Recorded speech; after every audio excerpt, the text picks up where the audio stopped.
A combined 4 state championships since 2000 between these two opponents tonight as the Red Mountain Mountain Lions travel to Highland High School to take on the Highland Hawks. Hello and welcome everyone. Zach Warhack alongside Chris Andriotis, and possibly the best game on the high school football slate in Arizona tonight as Ryan Fitzpatrick is in the house for the coin toss tonight, former NFL player, quarterback, now broadcaster for Amazon and Thursday Night Prime. But let's keep focus here on this matchup tonight in the 6A East Valley as Red Mountain sit at top and first, Highland are placed at third.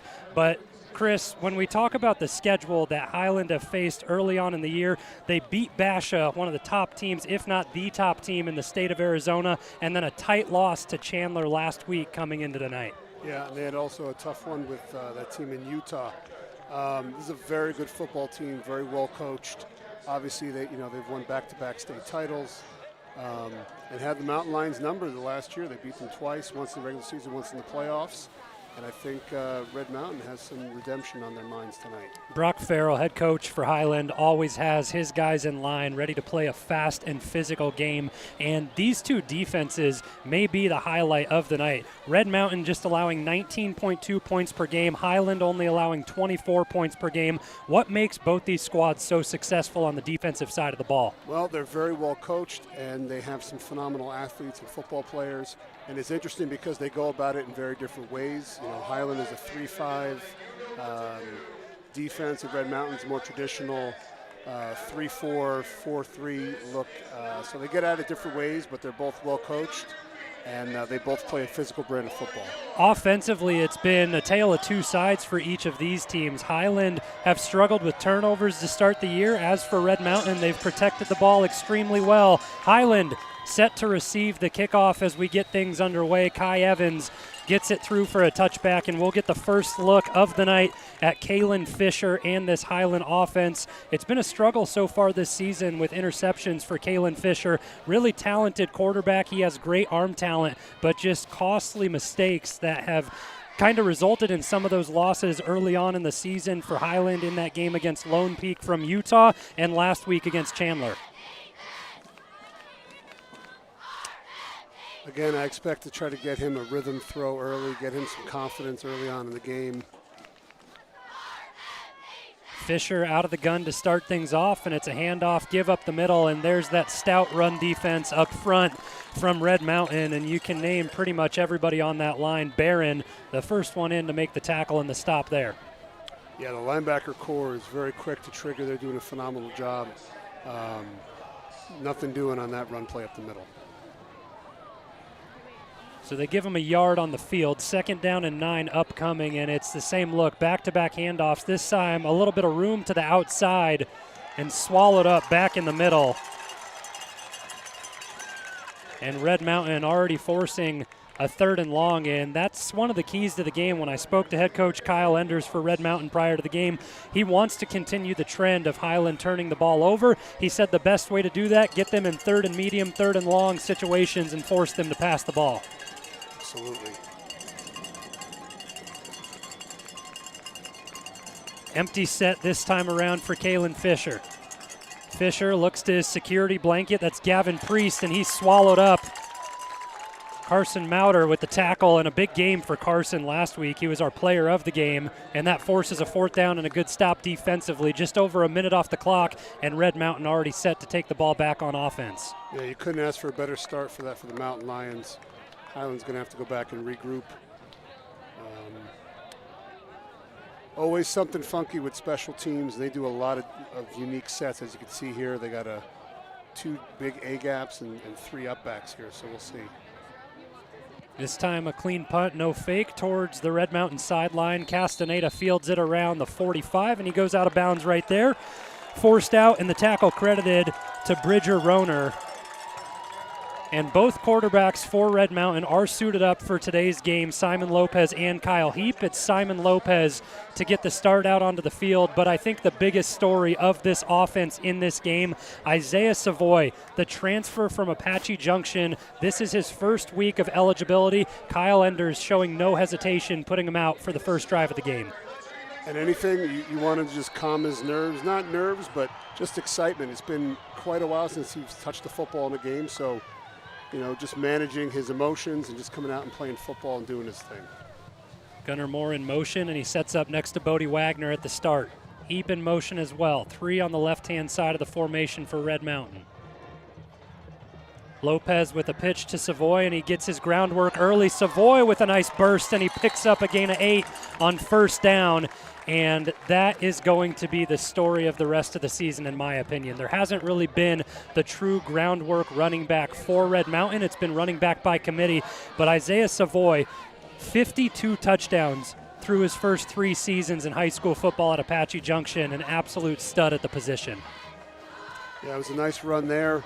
Obviously, very firm grip on the football. You can see that, 2 hands on it. Play action this time. Lopez takes a shot for Gunnar Moore deep and just out of his reach. The secondary of Highland is extremely dynamic. When you look at Spencer Heath and Grady Crandall, they are ball hawks. Crandall has 3 interceptions on the season and a forced fumble, and his nose was right there deep in that play. Talking to some of the Red Mountain coaches, they were saying that number 2, Cody Cullimore, is probably the best football player on that side of the ball for the Highland Hawks. The Cullimore cousins are incredibly talented. Cash plays linebacker, Cody plays in the secondary, and they are an incredibly impactful duo on the defensive side for this team. A big conversion upcoming, and the opportunity at that for Red Mountain. Lopez empty set. Looks for a quick pass and finds Moore over the middle. Across the 40 and a first down for Gunnar Moore. And his first reception of the night, back-to-back targets, a little bit slow to get up. And that's why teams love the empty set on 3rd and medium, because you really can't disguise what you're trying to do defensively. And you have to just kind of get in your coverage, and a quarterback can diagnose it and find the open guy. Same story for the Red Mountain offense. Efficiency and protecting the football thus far. Coming off a big win against Williamsfield, 40-21 in that one, and they put up 42 against Westwood, although a couple of defensive touchdowns in that game for them. Well, they're moving some of the offensive linemen around. Yep, Hector Martinez goes to the right-hand side of the line. He usually stays on the left, and Savoy gets the carry. They run it right at Martinez, and a gain of a couple on first down. So we saw in the first play of the game, they went to an unbalanced X overlook where they just loaded the perimeter with blockers. Now they're getting into a tackle overlook where they bring Martinez over and overload the right side. They're just trying to give Highland a bunch of different looks and create some mismatches up front. 3.5 minutes gone in the first quarter. First offensive possession for Red Mountain, and across midfield approaching red zone territory. Lopez out of the pistol, fakes it to Savoy and rolls to his right. Lopez has to outrun a defender and scurry over to Highland's bench. He was being tracked down the entire way by Rhett Yetter, and a good job escaping and just getting away for Lopez. And you could see it, for those of you watching, you could wonder why he didn't throw to Heap in the flat right away. In a 2nd and medium, 2nd and short call, he's looking top down. He was trying to hit, I think it was Gunnar Moore, deep down the sideline there, and it didn't come open, so he just ran it late. Gunnar Moore has been a favorite first read on this drive. Already 2 targets, 1 reception, and the play designed for him there. Brings up 3rd down and short, and another empty set look for Red Mountain.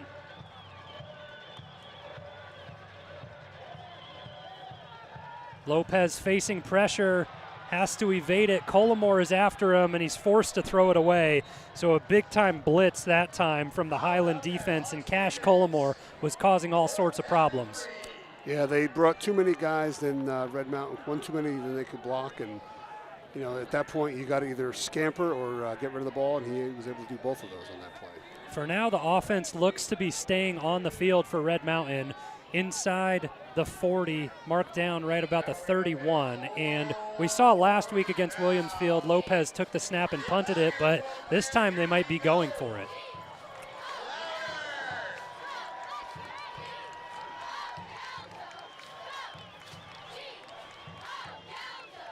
Check with me. Coach signals it in. And still 15 seconds on the play clock for Lopez to work with.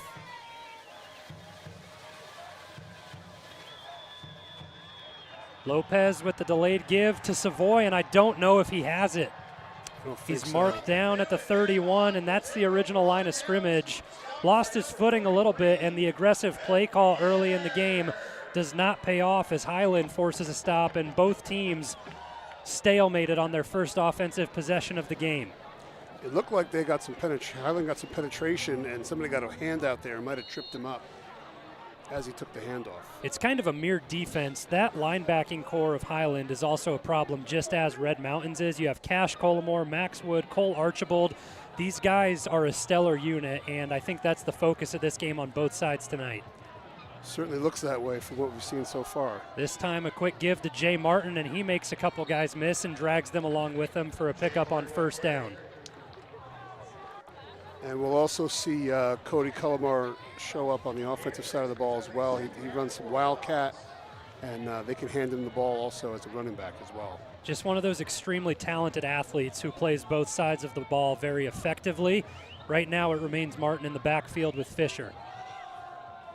Back-to-back gives to Martin, and he breaks free and enough for a first down. So Jay Martin getting things going, and he's been a product and effective in this offense, but a little bit of an opportunity as Eli Kirby went down early in the season with an injury, and then it was Jay Martin's time to shine, and he's a top 20 rusher in the state of Arizona since then.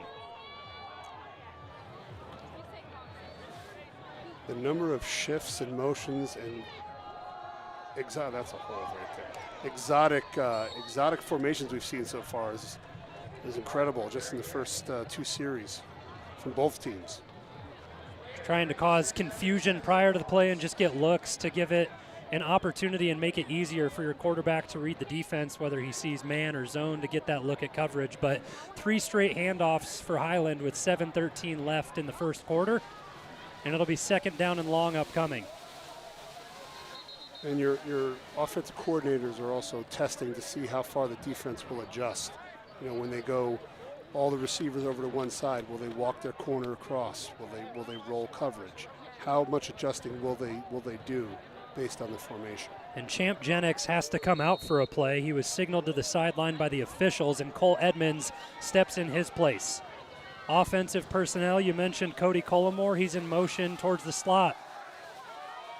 Wheel route and a big gain. Gavin Priest with an opportunity to work after the catch, and a nice pickup inside the 30. And these big-bodied receivers and tight ends have been such a big integral part of the offense for Highland. You talk about Gavin Priest with 2 receptions already, and Hayden Doherty is a huge part of Highland's attack as well. Yeah, it looks like he ran a wheel route there and was able to come right around and settle right before he got too deep, and they threw it in the perfect spot. Takes a couple to take down Jay Martin that time around, and that was the first completed pass of the game for Kalen Fisher, and you wonder if he's able to get into a rhythm now. We talked about the struggle with turnovers throughout the year, but now Highland approaching red zone territory, ball spotted at the 20. 2 tight ends set here. Martin gets it off to the right-hand side, and that time Mauder in on the tackle, and he'll have his nose in a lot of plays. He will, yeah. He is a ball hawk for sure. 5 tackles for loss on the season as well, and 2 sacks to go along with it for Mauder. So just another big-name guy for this Red Mountain defense. And Highland going up-tempo here, not letting Red Mountain huddle, not letting them get their calls in. Up-tempo and under center. A new look this time, and it's a hard count that gets the entire defensive front to move. I think Barron will be the one called for the flag, but everybody on the side of Red Mountain jumped early.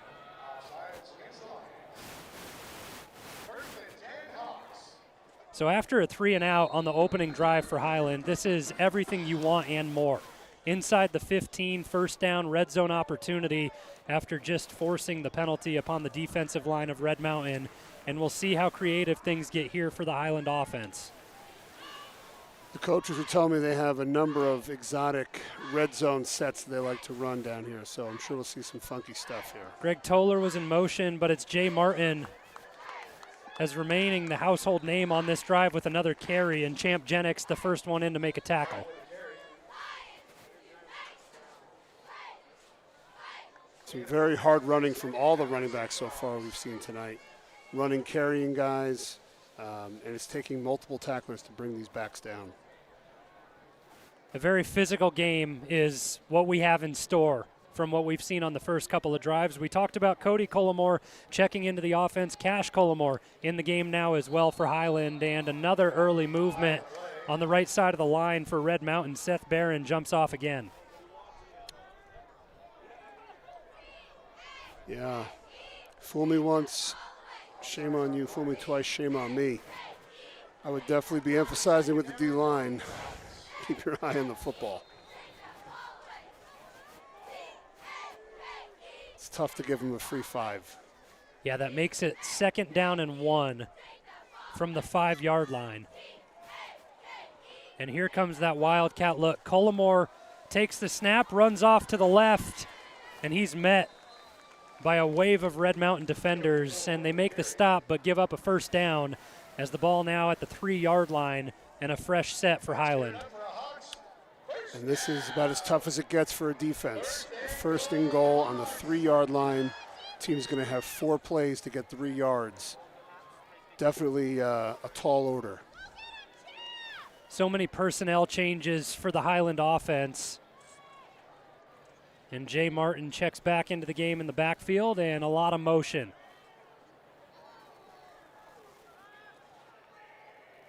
Collimore gets it on the sweep, and a big tackle made by Champ Jennings. He's had his nose in every play early on, and that's been the story of the season. That's tackle number 56 on the year for Jennings. That was a great play. Diagnosed it right from the snap, found the seam, made the tackle in the backfield. Can't do it much better than that. Red Mountain defense still have their work cut out for them. A loss of 1 on that play for Highland, and 2nd down and goal from the 4 upcoming. Collimore set to take the snap again in the Wildcat formation, and it's a direct snap to Jay Martin instead. Red Mountain not confused by it, and another stop made. Jamison Wade in the backfield for the tackle.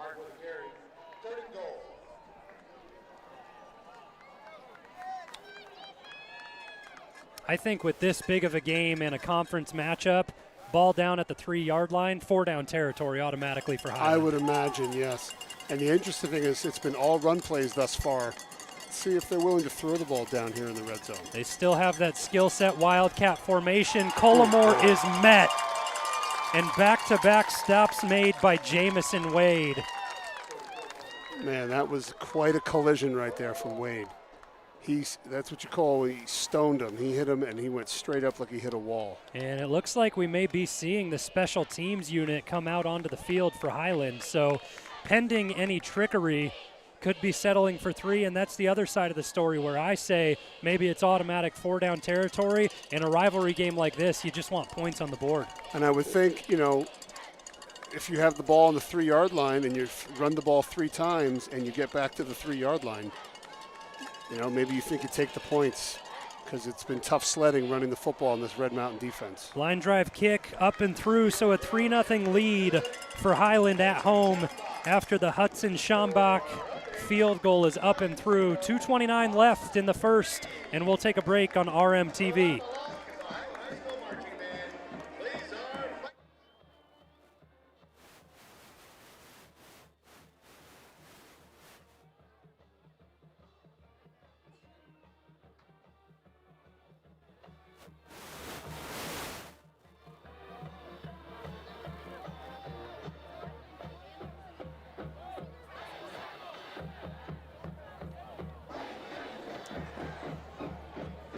Let's take a moment to shout out a sponsor for Red Mountain TV, Weathermasters, family owned and operated since 1983, plumbing, AC, and water treatment specialist, proud sponsor of our boys at Red Mountain High School. And a 3-0 lead for Highland at home, coming off a loss against Chandler, and that was a back-and-forth game where Highland had a lead early and Chandler able to stick it out, come back, and make a win. So a good response from this unit early on for Highland. And Highland went for 2 at the end and could have tied the game on that play, so it was a very close game, right down to the wire. Kickoff goes out of bounds, so that's a good story for the Red Mountain offense to set up nice field position this time around. They drove the ball well, just kind of stonewalled on 4th down with the attempt last time around. Yeah, so we'll see if they were looking to take some shots early. Let's see if they get into pound the rock mode and see if they can run the football a bit. We've already called Savoy's name time and time again on the opening drive, and he's a workhorse back and someone who loves contact in the field of it, running through it, and that's how he's eclipsed 1,800 yards last year and then 1,700 his sophomore season at Apache Junction.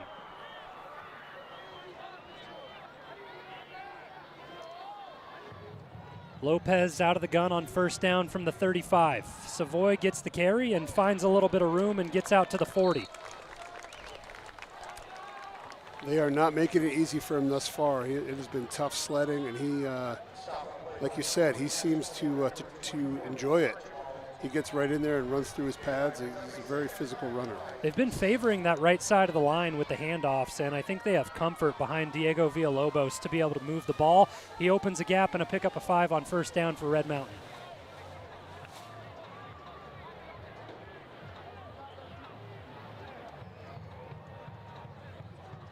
Lopez moves Savoy to his left and gets it off with 5 on the clock, and Savoy goes to the right again, and he is met. So he faced contact early, fought through a couple, and then brought back at the line of scrimmage.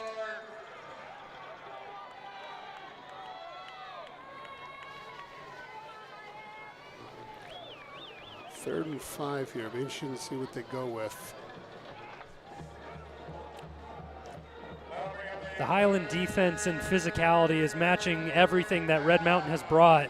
And that's what Brock Farrell spoke with me about prior to the game. He said he wants his defense to be as physical as possible. And he said his team is probably the most physical that Red Mountain has seen on the season. I would say so far that's absolutely true. Lopez takes a deep shot. Gunnar Moore has it, and it's a walk into the end zone for Gunnar Moore.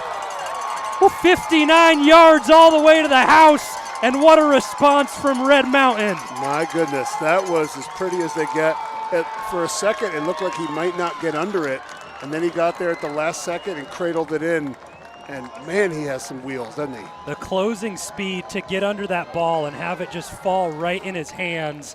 And from there, there's no way anybody was catching him as Gunnar Moore takes the top off the defense for 6. I love the aggressive play call from Brian McDaniel here. Normally, 3rd and 5, you're thinking short to medium routes. He goes for the gusto, and it pays off big time there. And that time, Kai Evans shoots the extra point wide right, so a 6-3 lead. And just a one-possession game now, but a big touchdown and a nice response for a lead change early on for Red Mountain. And I think that's a place in Simon Lopez's game where we have seen him grow throughout the year. His deep ball has gotten very effective. It has, and with receivers like Moore and Wagner, all you got to do is lay it out there, and they have the speed in the hands to go get it.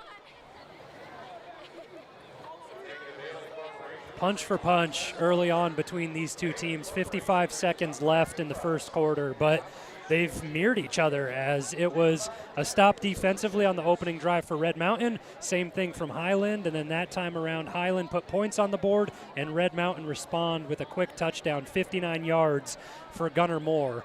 And now it's time for the defense to get back onto the field, and I think we're in for a back-and-forth matchup throughout the evening. It certainly looks that way. And you wonder if that missed extra point will play a role down here as we progress through this game.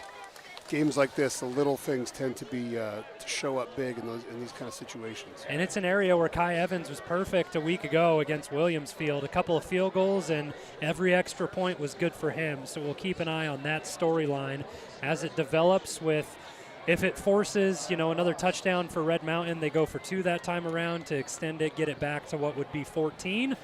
But I think it also depends on what you have to respond against of what Highland does. Absolutely. So ball on the right hash for Highland. And these two teams, as we mentioned them going punch for punch, pretty much the same things in the standings. Highland ranked 7th in the state of Arizona, Red Mountain at 11th coming into this matchup. And I think those rankings pretty true to what these teams have to offer. Fisher, a lot of time in the pocket, takes a deep shot of his own, and Haney that time was all over the route and able to defend it. Looked like there might have been some miscommunication there, or handoff between the quarterback and the receiver. Seemed to throw it outside, and the receiver had turned in.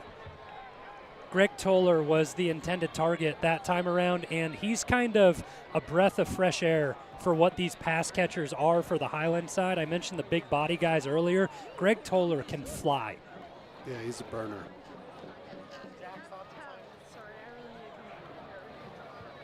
Handoff this time around, and Martin goes back to work in the linebacking core, ready for everything for Red Mountain, and they make the stop and they force a third down. Just a 1 second differential between the game clock and the play clock, so Highland will have to get one more off before that expires, and it will be the last play of the first quarter.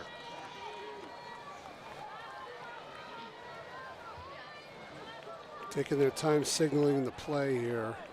We saw them go up-tempo a lot last time, and this drive, they want to get everything right.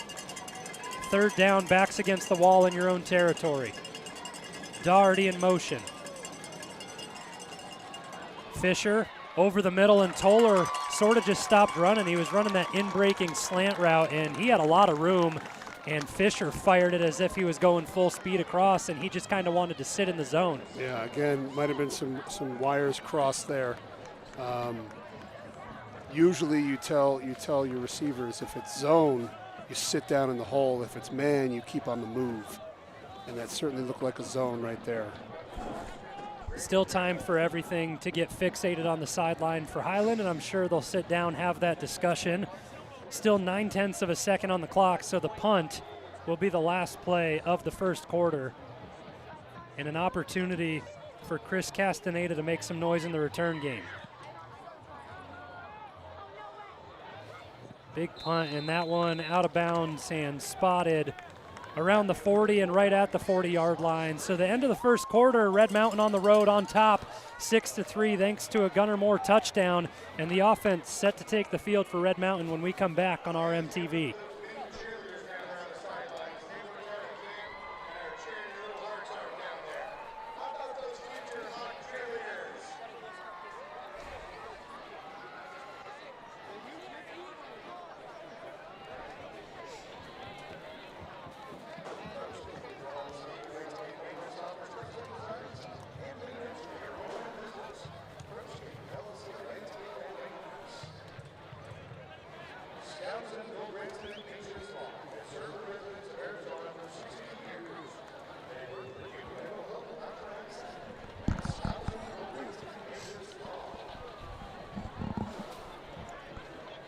Through one quarter of play, it's a 3-point lead for Red Mountain on the road at Highland, and the offense back out onto the field for Red Mountain.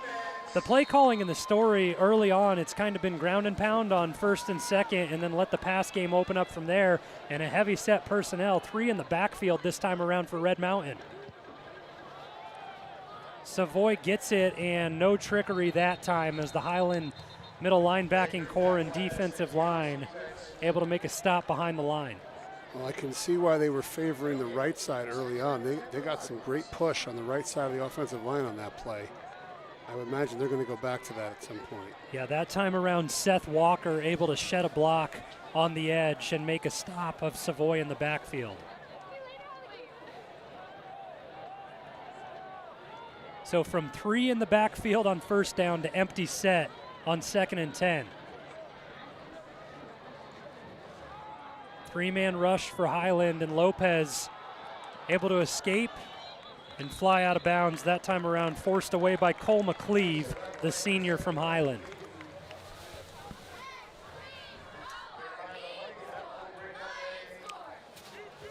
And it seems thus far, I hate to jinx it, but it seems that the officials are just letting these guys play, which is what you love.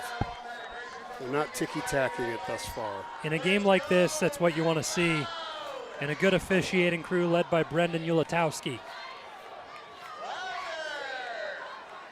3rd and 5 upcoming for Red Mountain. Just 10 seconds left on the play clock.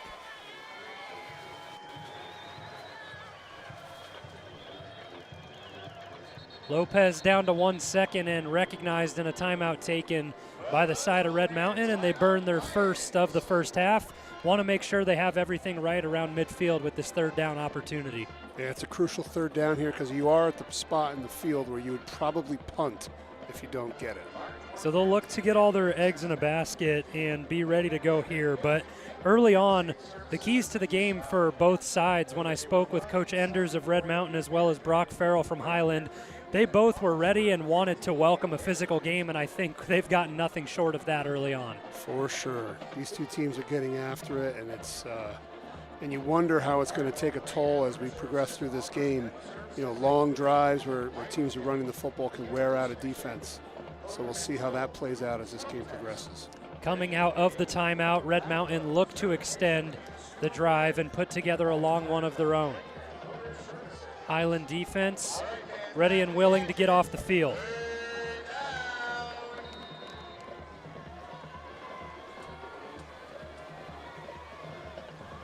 Savoy motions out of the backfield, and he's one-on-one on the bottom of your screen. Lopez works that way, and it's a designed run for Simon Lopez, only gets a couple, and a big stand for the Highland defense that time. All the way in there, Jake Inglis, the sophomore tackle. Yeah, that was a designed quarterback sweep, it looked like. They pulled the guards, and Lopez came around. It looked like he was waiting for something to set up on the second level and got run down from behind by one of the was he a D end on the backside there? Yeah, one of the tackles. Just a sophomore in a big spot and a good stop to force a punt away as two men back to return for Highland, and Mauter is ready to get this one away. Line drive kick and rolls out of bounds at the 24. Almost looked like it clipped the front man there in the backfield. I was going to say, I think it was Gloria was going, you tell the up back you never should go backwards. Side to side or forward, but not back. You're going to end up with getting a kick in the pants. So pretty much just the same story of what a touchback would be on a kickoff as Highland set things up at the 25, and Kalen Fisher ready to get back to work with his offense. See if they've got their I's dotted and their T's crossed in the pass game. That time a pitch to the outside and a pickup of a couple. Jamison Wade in for his third stop of the evening.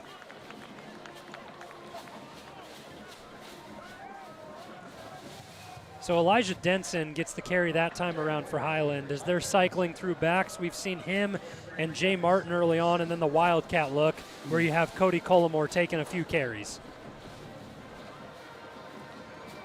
So Denson gets another one, and he's swallowed up immediately. Wade was the first one in, and then Jennings cleans everything up that time around. They look like they certainly knew what was coming there. They had three guys on the spot before he even had the handoff. And a third and long here, which is what Highlanders wanted to put them into. So we'll see how Highland responds to this little adversity right here. He takes a lot of pride in this defense that he has out on the field, and they're staying true to all expectations right now. 3rd and 10. Empty set for Kalen Fisher. Both sidelines, crowds are into it. Fisher over the middle and broken up. That time around, a nice stop to get his hand in on it by Jacob Redwing.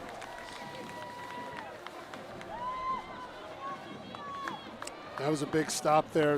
Definitely some pulling and pushing there from the O-line and D-line. But like I said, the refs are letting them play. At least they're calling it consistently, and I love it. Everybody doing their job defensively for Red Mountain. We've called all the names of the linebacking core and the D-line early on, but now Red Wing able to make a big stop on 3rd down. Castaneda has this one skip off of him. He's able to corral it, and he loses the football at the end of it, and it looks like Highland get on top of it. Red Mountain somehow able to recover, and just a scary special teams play all along. It was like Castaneda was playing the hot corner in baseball and gets a short hop on the punt off of his face mask. Then he's able to corral it, but just not able to tuck it the way he wants to. The tackle comes in, and he loses it, but no harm, no foul, luckily. as Red Mountain get the fumble back. And he is a baseball player for Red Mountain as well, so something he's definitely used to. I think that's why he's back there, because he can judge the ball up in the air and get under it like an outfielder. That one's super tricky, though. It was a line drive kick where not enough air for him to get under it, so then he wanted to play it off of the ground. Fortunate to get the ball back and Red Mountain take over under 9 minutes to go in the second. A little bit of a left-handed pitch. Savoy breaks one, tries to break two, and is brought down. And Simon Lopez doing his best Tua impersonation that time around with the play call. You know, I didn't see the pitch. I was watching the line. It looked like it was an all-out blitz from the defense, and I guess he just did a little shovel pass. It was the exact same play that Mike McDaniel and his offense called to put up 70 against the Denver Broncos last week. And they scored 2 touchdowns on that exact play. That time around, Savoy able to pick up a couple.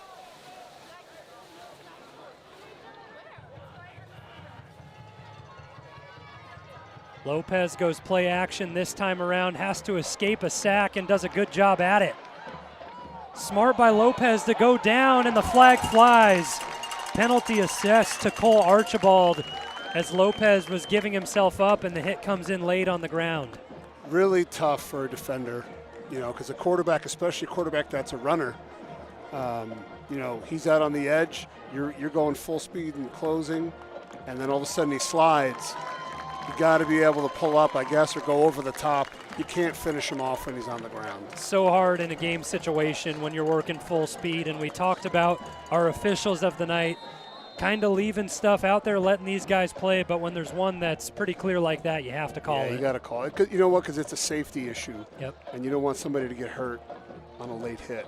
The penalty puts Red Mountain to the Highland 40, and Lopez drops back, and a screen set up for Savoy out of the backfield, and Savoy has room to work with. Lowers the shoulder and a first down as he gets across the 30 into the 29. I like the call. Use the defense's aggression against them. Get the ball over to your playmaker with some space. Yeah, Highland's pass rush has been really effective the past couple of drives. The D-line getting their noses into everything. That time, a good play call drawn up for Red Mountain. Quick pass to Bryce Bigler as he's able to pick up a couple and scurry down to the 24. And that's one of those things where you come out and those double stack look. You're forcing the defense to do something they really don't want to do. So are they going to concede those short little quick screens, or are they going to come up and start playing it more aggressively? Because they really want to stay in that 3-deep coverage no matter what. Kind of an open book for play calling here on 2nd and 4 for Red Mountain in the offense. You have Gunnar Moore in single coverage at the bottom of the screen, and Savoy remains in the backfield.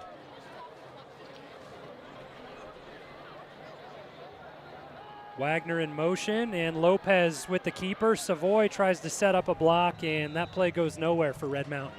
That almost had the look of a broken play. It looked like he was expecting something else to happen and then just tucked it and followed. The same thing for Isaiah Savoy. He turned around before putting a block out there, looking like he was going out for a route and expecting a reception from the backfield. We approach the 6-minute mark in the second quarter. 3rd down and 5 for Red Mountain, and a timeout taken, the second of the half for Red Mountain.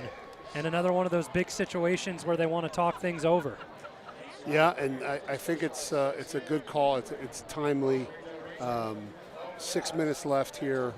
You know, you are in scoring range, and I think you're kind of you know, I think we might be just outside of Kai Evans' range, perhaps. You know, he missed the extra point early in the game, but during warm-ups I was watching him. He was able to hit from 47 pretty effectively with a few yards to give, and it was sort of a emulated live play. I mean, there was a snap, hold, kick, and everything, and he hit right through the uprights from 47. So the range is there, and it just becomes one of those things where after missing an extra point early on in the game, do you have the confidence to trot him back out there, and does he have that self-confidence saying he can get it back? Right. The previous play there, go ahead, sorry. No, I was going to say I'm sure it'll depend on what happens on this play here. If it's 4th and 1, they might go. We'll see.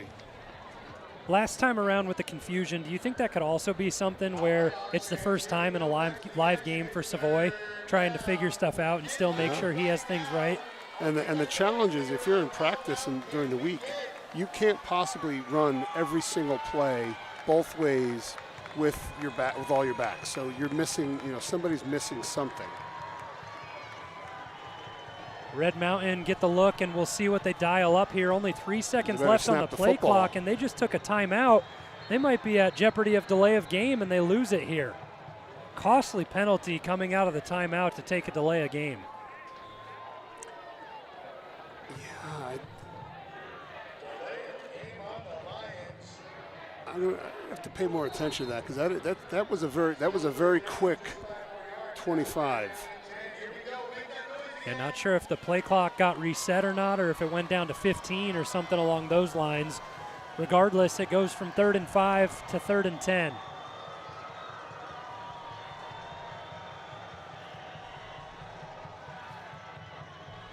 Lopez goes through his progressions and scrambles. Oh boy. Lets it out late, and it falls down, and that brings up 4th and 10 from the 30. And this would bring up pretty much exactly where Kai Evans hit in warm-ups. Oh, and here they go. They're going to go. They're going to kick. So Evans comes out to the field, and it'll be exactly, well, it might be 36. Ball spotted down at the 29.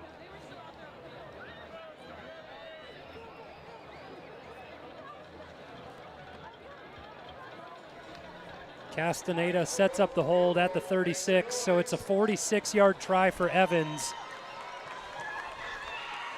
And a timely opportunity for Red Mountain. Good snap, good hold.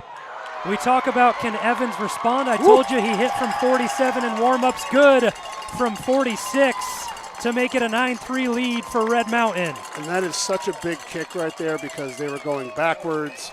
It would have been a big momentum swing for Highland, and they're able to come away with points there is huge. What a big spot for Kai Evans. And not only a response in the game, but on the season. He had the UCL injury against Desert Ridge earlier on a kickoff when he got injured with some contact. Takes a week off, comes back, goes perfect against Williamsfield, and then hits from 46 here. A big spot and a 6-point lead now for Red Mountain. Under 6 minutes at the 5:57 mark in the first half, and Highland's offense looks to respond. I would expect whatever plays they've been saving, we'll see on this drive here, because it's crucial that they come out and answer on this drive. And it's an opportunity where if they do answer and put a touchdown on the board, they have an opportunity to take the lead with an extra point. Yep.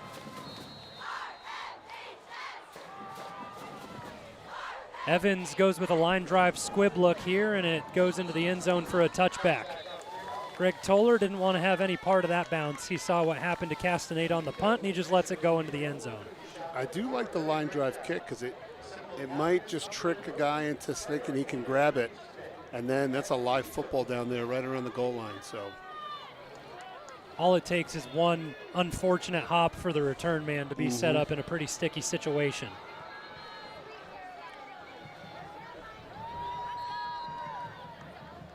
So Jay Martin back into the backfield on this drive for Highland.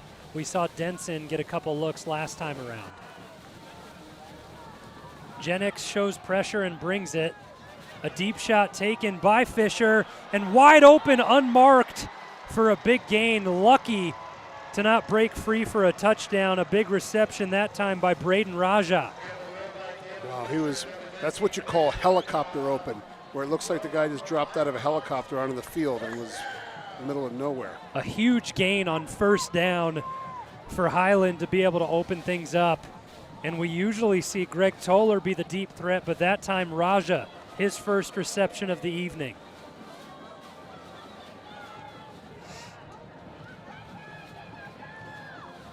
Luke Solak checks into the game at wide receiver for Highland. His first time after missing some action. They get him back, and they go right his way. Pass tipped, almost intercepted. And that time around, a good deflection by Jacob Redwing, so we've called his name twice. Yeah, that's a lot of hands touch the ball on that play. It's dangerous. Yeah, 3 players in coverage that time around for Red Mountain, and Kalen Fisher tries to thread the needle.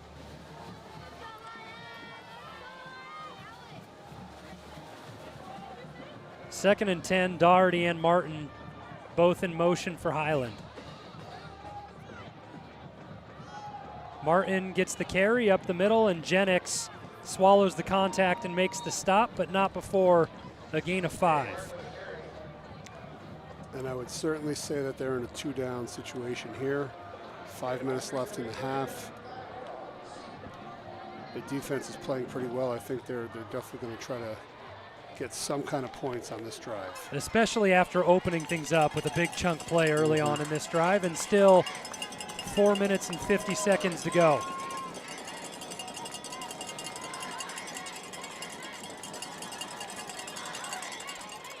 Flag prior to the snap, and it goes against Highland. So after a pickup of 5, it'll back them up.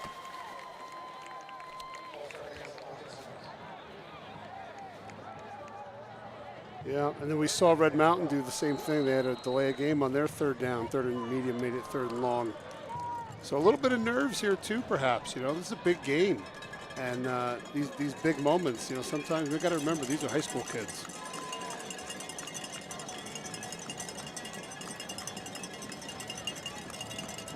Empty set this time around for Fisher.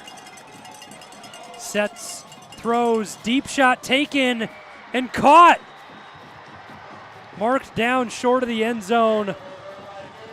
But who else to make an impact on the deep play than Toller? It looked like Castaneda saw the ball. It's a contested catch. Yeah.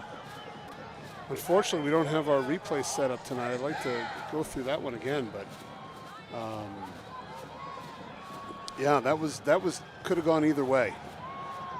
So it's a 39-yard reception for Greg Toller, brought down at the 1. Last time Highland were inside the 5, they were stymied and held to 3. This time around, Martin gets it straight through and in for the touchdown. So all tied up at 9 off the Jay Martin touchdown for Highland.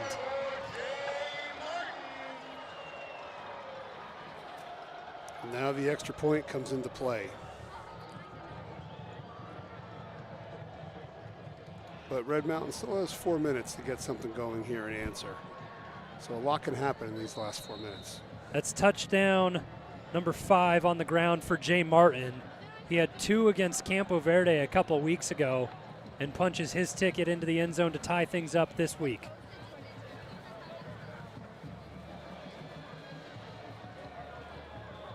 So Highland showing more special teams trickery, and eventually they set up in field goal formation.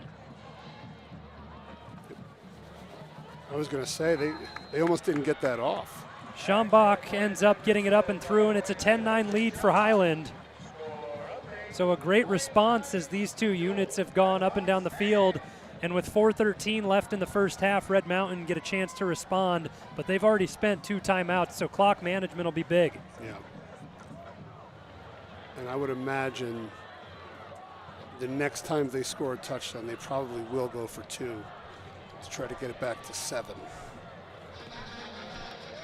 Becomes important, and we've seen their packages be successful, especially in that game against Desert Ridge early in the year, where Desert Ridge kept going for 2 and they were converting with Major Wooten, and then Red Mountain had to respond. So they have it in the playbook, but it just comes down to execution in the biggest spot of the season up to this point.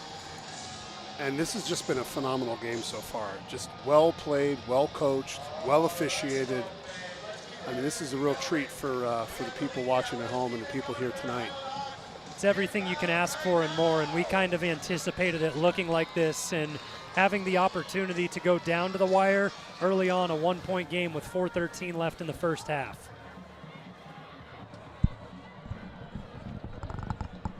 Ooh, that went out of bounds. Yep, at the yard line. Well, I guess not. Well, it looked like it went out at the 1, but the officials signal a touchback, and Red Mountain sideline wants to have a discussion. We'll see where we end up spotting it, and I think they just put it out at the 20. I would imagine some kind of up-tempo look here. Maybe a run on first down, just try to get something positive, and then let Simon Lopez go to work. Personnel has been consistent on the evening for Red Mountain. Savoy lines up as a wide receiver this time around, matched up against Terrence Martin on the bottom of your screen.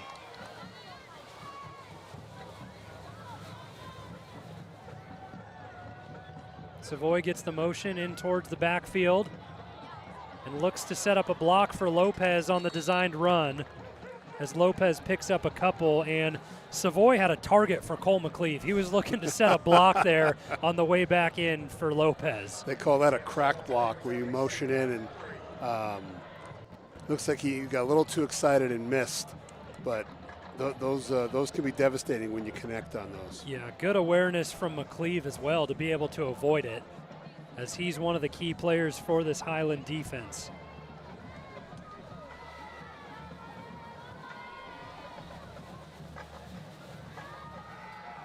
Lopez out over the middle, and Preston Heap has his first catch of the night and a big first down for Red Mountain, and the drive continues. Great pitch and catch there. Lopez putting some great touch on it, so it was a nice catchable ball in his chest. Heap, just a really efficient route runner and sure-handed, and someone where oftentimes you see the tight end position as the security blanket. He plays into that role on that play for the first down conversion.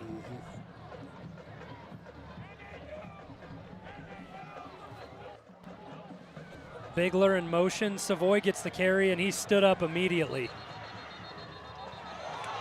A little bit of extra work, and that's something where the officials are going to let it play on. McCleve gets in to make the tackle, and a little bit of extracurricular, but what do you expect in a rivalry game, right? Yeah, and they're trying to set a tone and send a message, and sometimes it's these things. All of a sudden a guy, might feel a little bit insulted and might make him step up his game a little bit more.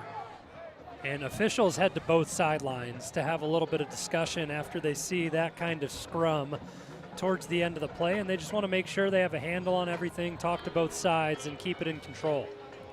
Yeah, these two teams are so well coached and disciplined. I would not anticipate any kind of shenanigans or anything like that. These guys are well trained, way too well to do something like that. That would jeopardize their team. Certainly, and we talk about the clock management coming into fruition for Kyle Enders with only one timeout left on this drive, 2:50 left on the clock. But same thing on the flip side for Brock Farrell. If he's confident in his defense to make a couple stops, he still has timeouts to burn and can take an opportunity offensively to put points on the board at the end of the half. Absolutely. All right, back to the action in second and 9. Let's get loud, ball man. Here we go, Hawks fans, make some noise. Second down and 9. Heap late to get back in, but play clock still up at 25 as the officials signal play to go.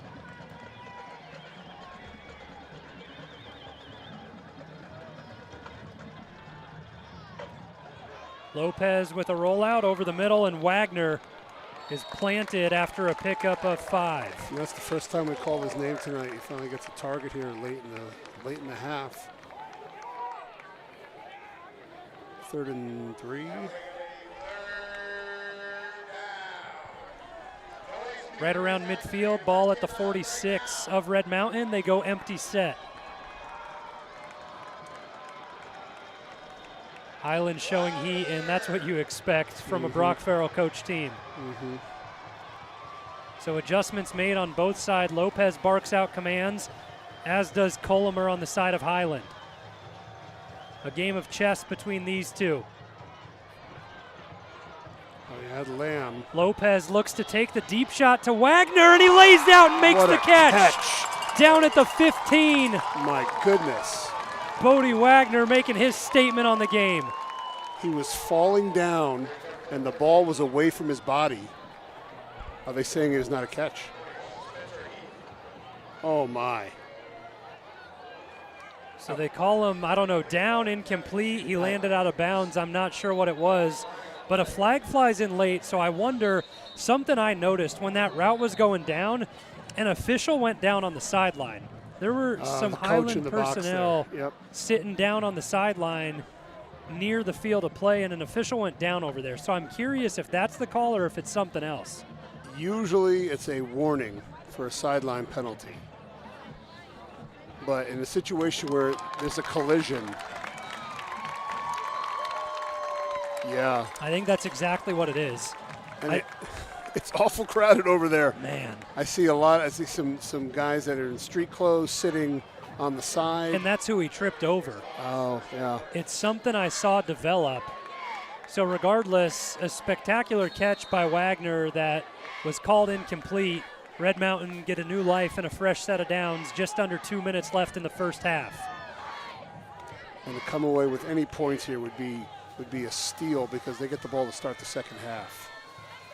Talon Lamb in the backfield this time around for Red Mountain.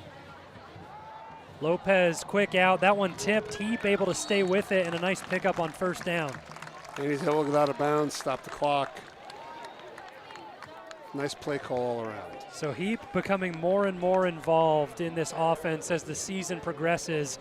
Still yet to find the end zone on the year, but that marks catch number 13.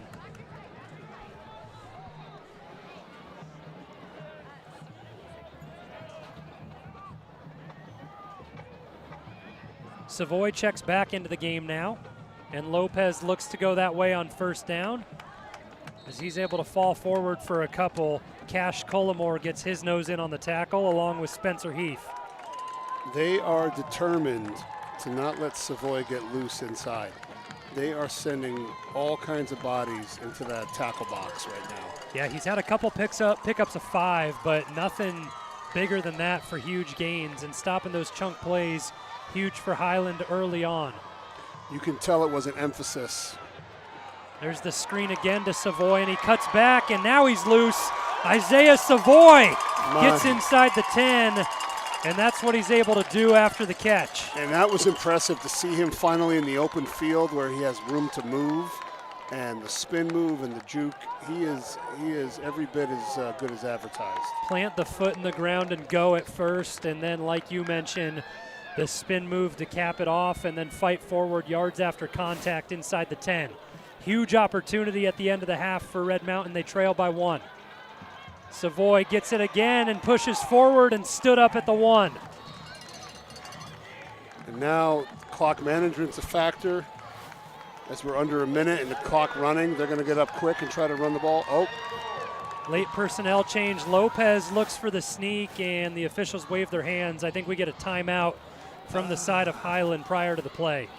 See, if that defensive lineman touched any of the offensive line as he was trying to squeeze through, that should be an encroachment penalty. Yeah, I don't disagree, and it looked like it coming from the sideline. Regardless, it won't be a fresh set of downs off of a penalty for Red Mountain, but they still have the ball at the 1 with 48 seconds to go. And what an efficient drive for them to kind of work all the way down the field and get down to the 1, but a big break with the penalty on the far sideline with the Bodie Wagner target. I think he came down with the ball. Looking at the official, I think he was moving his hand like he had stepped out of bounds or maybe landed out of bounds. Regardless of the play not being deemed complete, an athletic catch and the throw of Simon Lopez too. He was going across the body the opposite direction, able to spin that one down the field. We'll see what kind of a stand the Highland defense can make at home with 48 seconds left. They lead 10-9. And the challenge here is Red Mountain, I don't know if they're going to be able to get out and run the ball 3 times because they're going to run out of time. They might have to throw one just to stop the clock. Here's that big body personnel in again. Lopez gives to Savoy and a flag flies. Savoy gets into the end zone. We'll wait to see what the flag call is. I'm guessing a hold.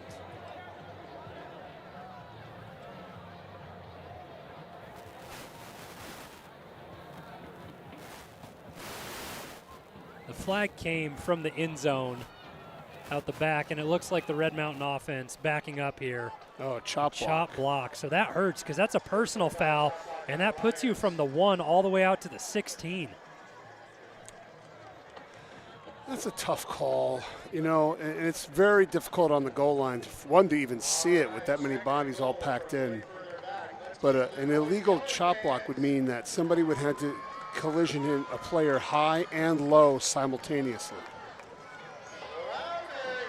Because you can come out and drive at someone's legs. That's not a penalty. Right. It's the high-low that they call. 44 seconds to go, second down and goal from the 16.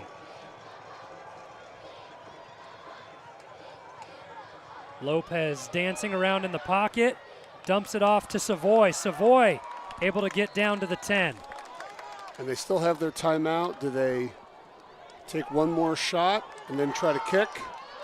I would imagine they would. They don't seem to be in quite a big hurry. Yeah, clock ticking away, goes down to 25 seconds, and they call the timeout. They called the last one, okay. So like you mentioned, the shot here really has to be towards the sideline, towards the end zone, or else it's going to be a hot scramble to get the kicking unit on. I imagine, yes, it's going to have to be either a touchdown or an incomplete pass. Because even getting a first down, they can't get a first down, it's third and goal. Yeah, because they were inside the 10 when they picked up the first from Savoy off the big play from the reception, and then the penalty brought them back. And that's the challenge. You want to make sure you get the right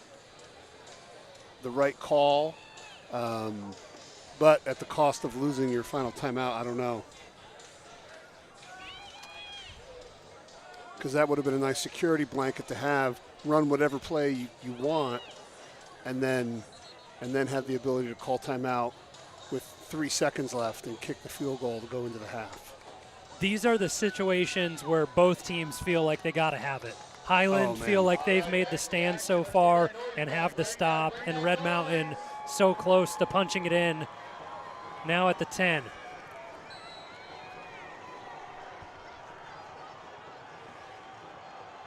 We'll see what Highland elects to do as far as pressure.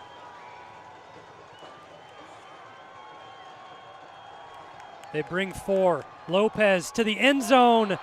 Wagner went down to his knees and defended well that time by Cade Cullimore. I like the call there. It was good. I mean, he put a lot of smoke on that ball, and they're able to still come out and get a kickoff here. So you can't get away from the name Cullimore on this Highland defense. You get Cody, Cade, and Cash. So a big spot here for Evans to give Red Mountain the lead going into the half. Oh, they go to bring pressure off the edge, and it's a penalty. Wow. That's going to be 5 yards. Does that change what you do at this point? I don't think so. Yeah, that's a tough call. We've seen that kind of special teams play call become more and more popular, where you have someone motion off the edge and try to get a head start, but that time just crossed the line. And yeah, it's not a penalty that gives you a fresh set of downs. It just puts you that much closer. So the field goal unit's still on for Red Mountain.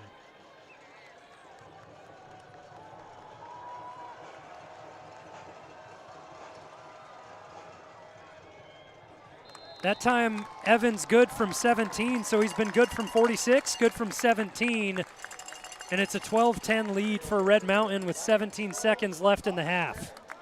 My goodness.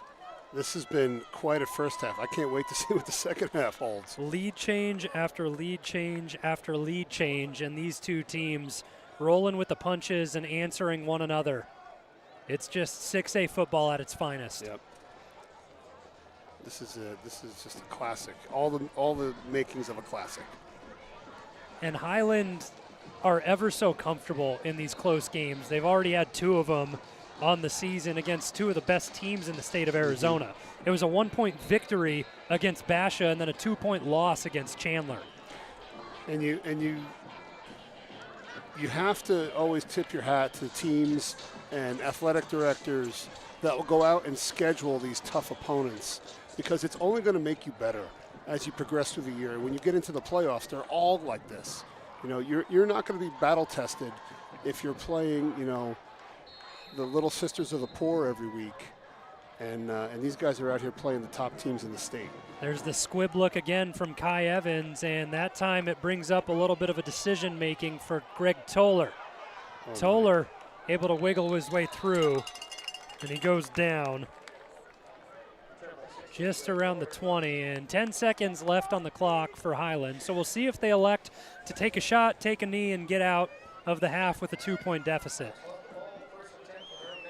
To be honest, I wouldn't be surprised either way. It looks like they're going to come out and take a knee here. And Red Mountain doesn't even come up and approach the ball. They want to make sure there's no penalties of any kind. Through 2 quarters of play, it's a 12-10 lead for Red Mountain on the road, and we've had just a little bit of everything. Good defense, deep ball touchdown to Gunnar Moore, and the response from Highland to punch it in from the one with Jay Martin. You can't ask for a better matchup. No, you cannot. Can't wait for the second half. 22 points total scored between the two, and it's a 2-point lead for Red Mountain. We'll step away and take a break for halftime on RMTV.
America.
Second half action set to get underway here on RMTV. Welcome back, everyone. Alongside Chris Andriotis, I'm Zach Warhack, and we are in for an incredible second half. If we get anything like the first half, a 12-10 lead for Red Mountain as we start off the second half.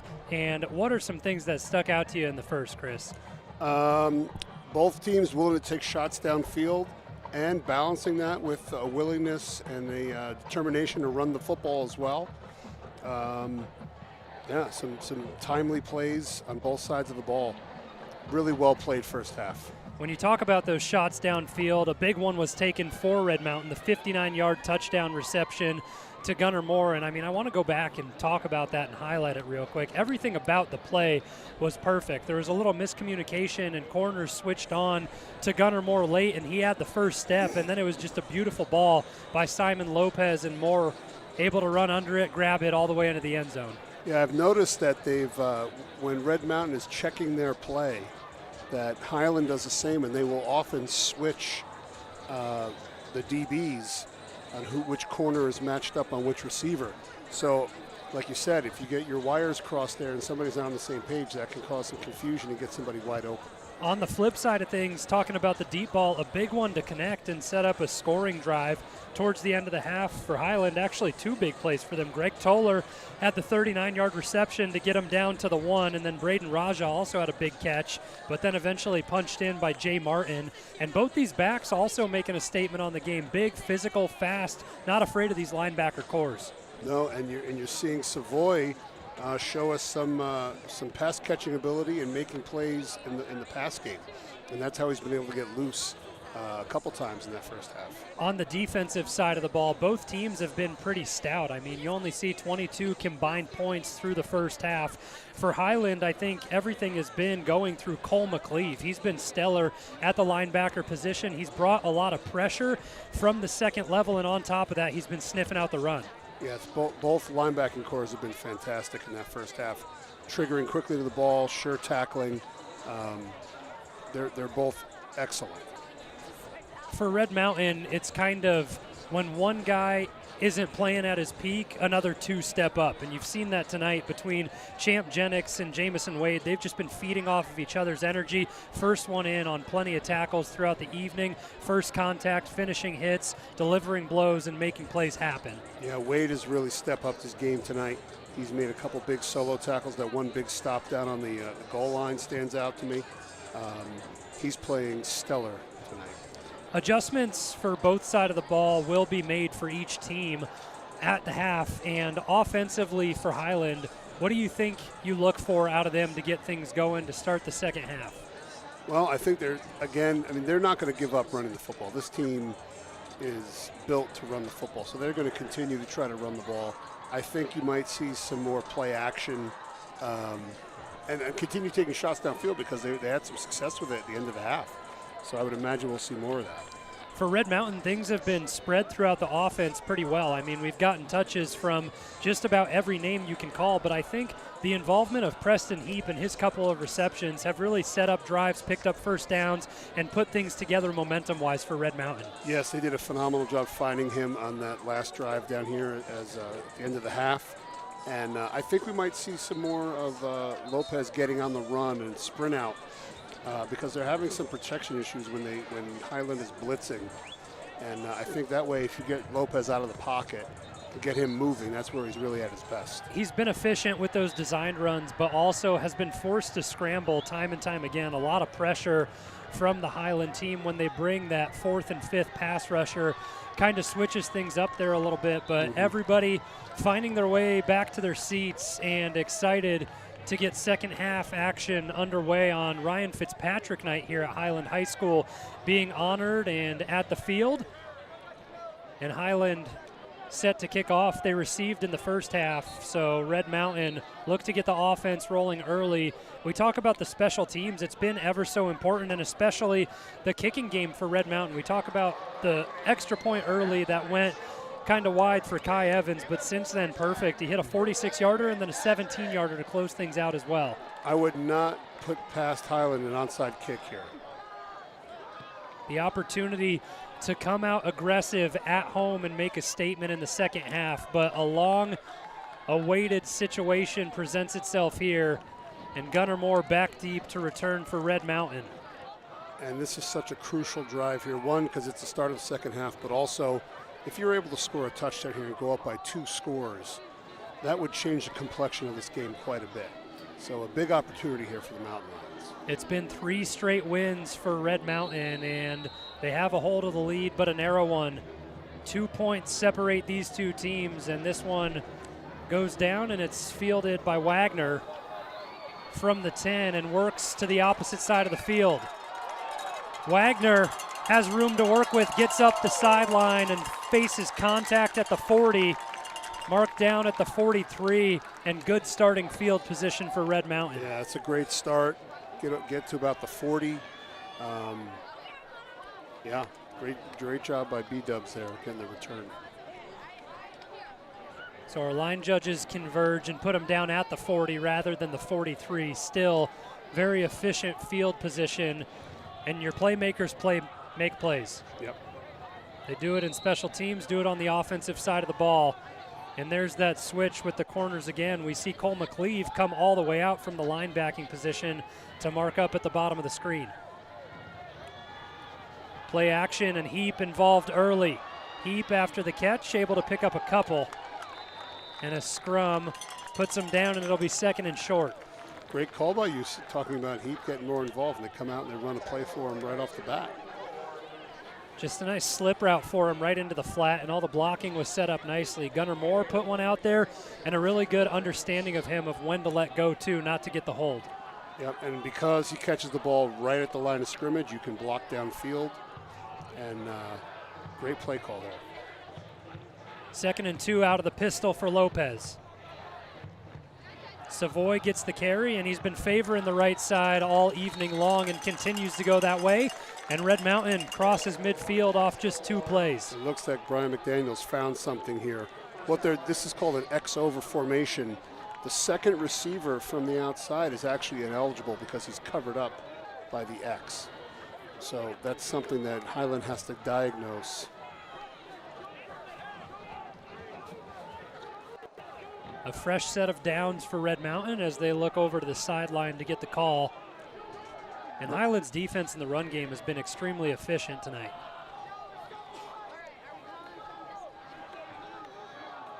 Lopez gives to Savoy, and he's met and stood up early. Van Critchfield with the tackle. And there is just nothing doing on the inside there. Highland has definitely made it a point of emphasis that they are not going to let Red Mountain run the football between the tackles tonight. Now an empty set. Yep, good adjustment there from Red Mountain. The penetration in the run game has been great from Highland. They're averaging 60 tackles a game on the season, and when they're stopping the run game like this, those numbers get inflated. Lopez with a quick pass, and Gunnar Moore has it. Spins away from the initial tackle and has enough to pick up another 1st down. You know, the hitch route might be the most underrated route in football.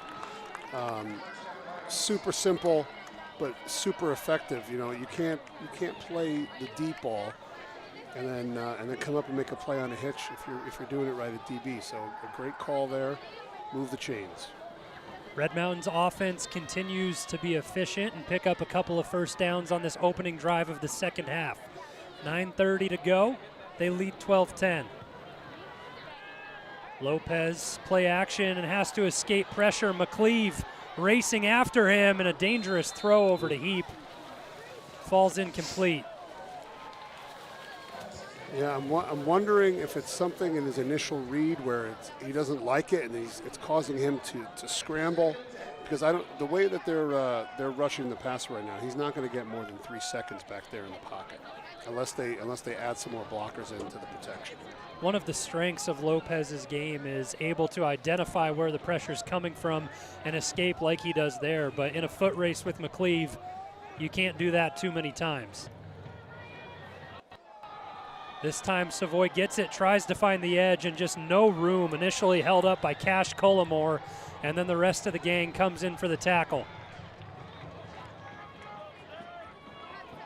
They're in a tough spot here, 3rd and 11. No huddle. It's one of those situations for Highland where it's bend but don't break. They give up a couple first downs to start the drive, and then they stalemate Red Mountain.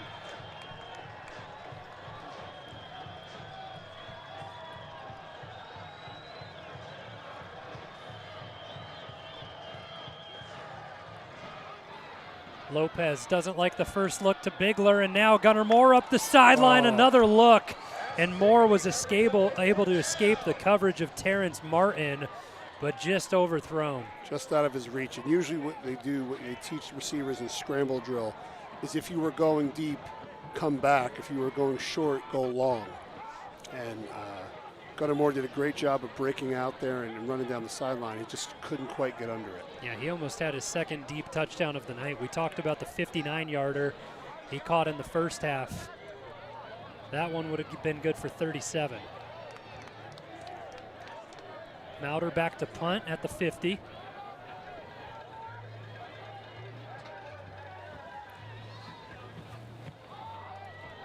That time end over end, and it goes out of bounds quickly. We'll see where the spot is. But regardless, a good answer and response from the Highland defense to start the second half. They were spotted on the 15-yard line. I think Carson would have liked to have gotten it inside the 10 if possible. Yeah, one of those coffin corner situations, looking to pin them a little bit deeper, but still an 85-yard field for Highland to drive. We'll see how they respond here on their first drive of the second half. Just over 3.5 gone in the third quarter, and Highland trail by 2 with the ball. They switch the formation up here. We see Cash Collimore in on offense, and that time the design run goes to Jay Martin. A little bit of trickery with the fake look at the jet sweep, and then they give it to Martin. That was awful close to those guys not being set for a count before the second guy went in motion. Something to think about and look at as we progress through, because the guys shifted over, and they have to be set for a full count before another person can go in motion, or there's two guys moving at once. So that's interesting. No call on the play, and not a big gain either. Second down and 9 for Highland. Play action. Fisher looks to take a shot to his back, and Martin Castaneda got there a little bit early, and the flag is thrown on him. Yeah, I think he had a step on him there, and Chris just did whatever he could to make sure he didn't come down with the ball. You know, in high school, it's not spot of the foul. It's a 15-yard penalty. So not the worst thing in the world. Regardless, it moves the chains for Highland, and they'll continue the drive. And they're looking to open things up in the passing game as well. Martin has been efficient on the ground, and there have been a couple of deep shots that have hit so far for Highland, and now we take an injury timeout. It looks like Marquise Stevens down on the field.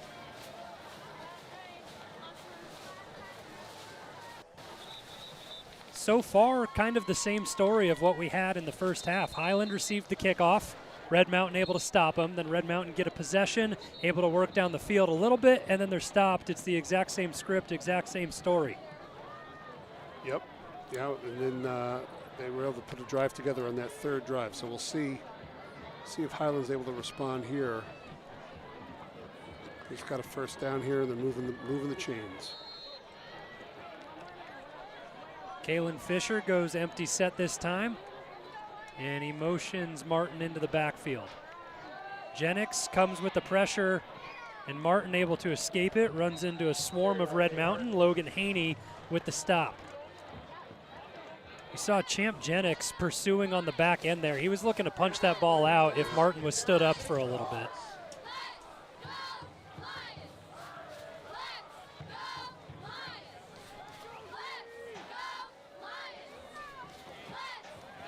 Highland staying in their tight end heavy set, tight end wing set here.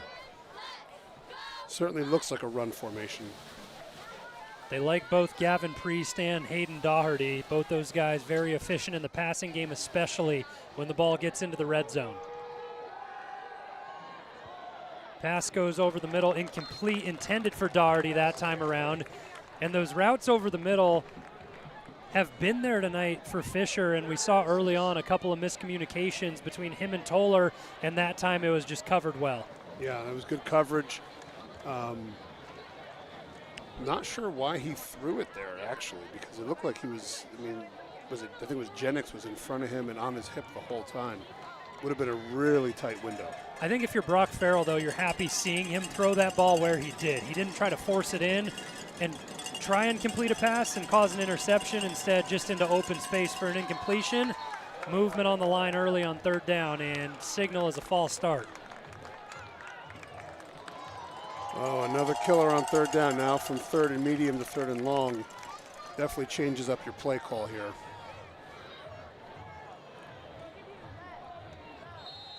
Brings it back to 3rd and 11. As Kalen Fisher gets his guys set. Raja at the bottom of your screen, he's made an impact tonight, as well as Toller all the way at the top. Fisher takes the shot, and he finds Toller out of his hands, unable to pull it in. And 4th and 11, a big stop halfway through the third quarter for Red Mountain's defense. Yeah, that's tough. That's one Toller normally comes down with. Couldn't tell if it was a tough angle from where we are up here on that sideline, but they're going to have to punt the football here. Certainly open, and one he'll want back, because that was good enough for a first down. Yeah.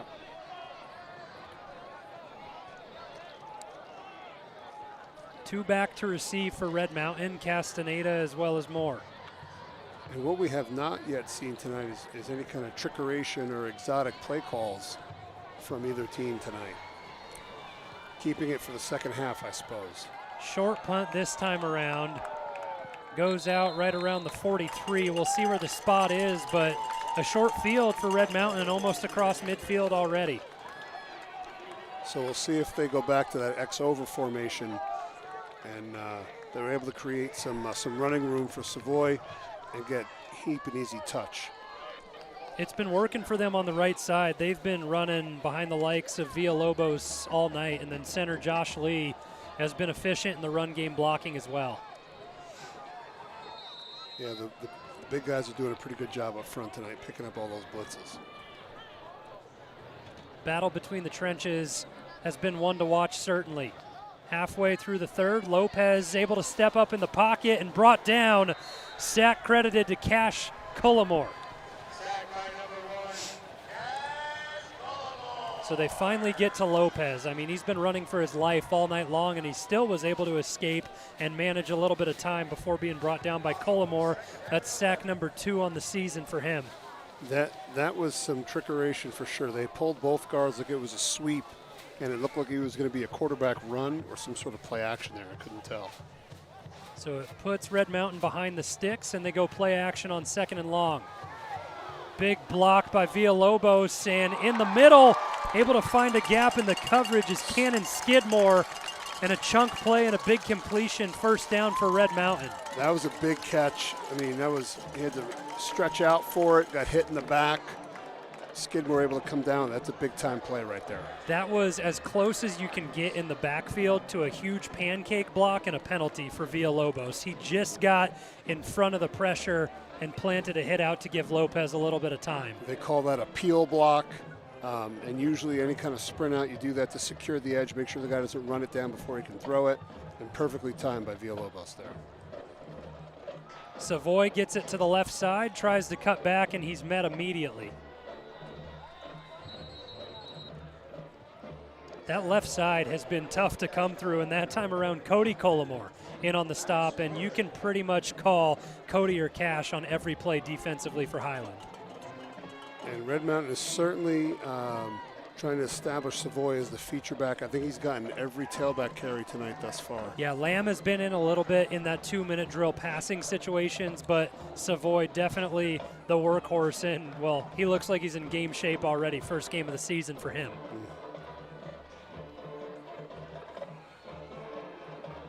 Lopez takes a shot at the end zone, and that time Gunnar Moore just plays defense.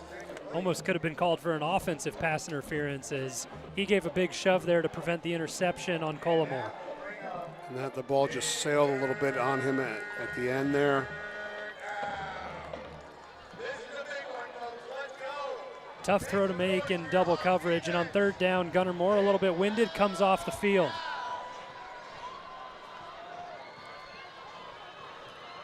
I think we can definitely expect some pressure here. Paxton Thorstad, as well as Braden Brenner, into the game at receiver for Red Mountain.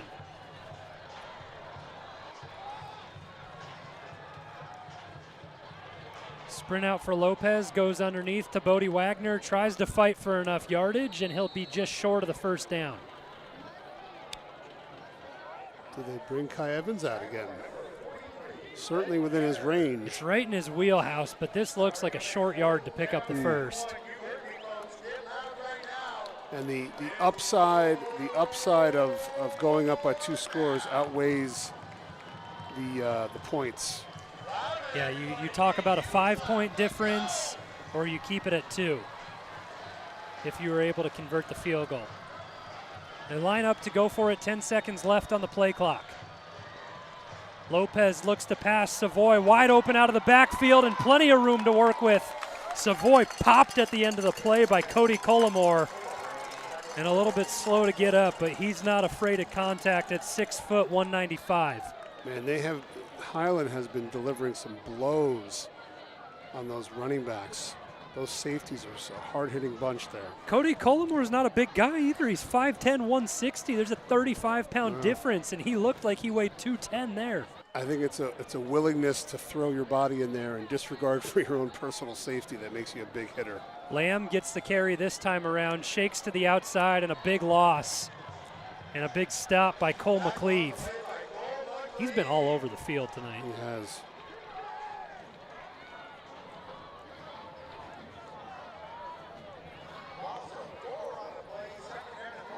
Personnel change on both sides now.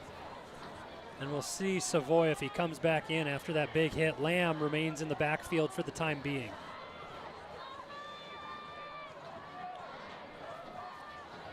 This has the feel of a screen here. 2nd and 14 after the loss on first down. Lopez running for his life, able to throw it away, took a couple big shots there. And he took one high in the face area at the end of that play by Rhett Yetter. That was pretty impressive, just getting that ball off there. As he had I think he had a hand on his jersey or on his towel, and he was pulling him down, and he was able to throw the ball. If he's not able to get his body behind it and throw it out of bounds, that could be a very dangerous throw. Yeah, negative play on first down for Red Mountain, and then a dangerous play on second down, brings up 3rd and 14. We talk about it week after week, but when the field shrinks, these defenses become very efficient. Good protection here. Lopez has nowhere to go with the ball, covered well in the secondary, and throws it incomplete. This time around, Kai Evans should be trotting out for the field goal attempt. Looks that way, yep.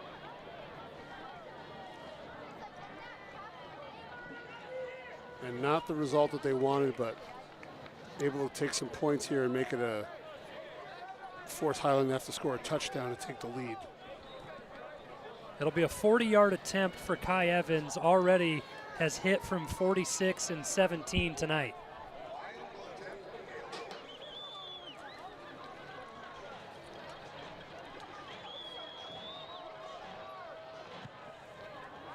Good snap, good hold, and everything remains true for this kicking unit.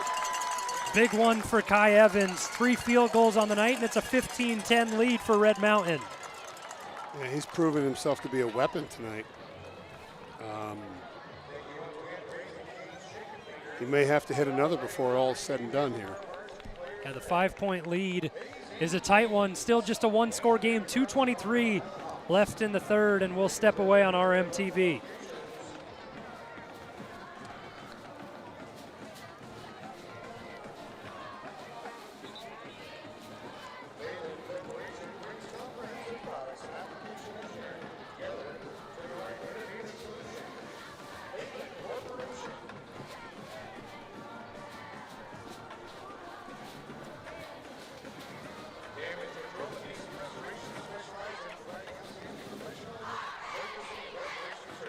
Welcome back to RMTV. I'd like to give a shout out to SEC Electrical Contractors. Contact SEC Electric for all of your commercial contract needs. Powering up a winning season.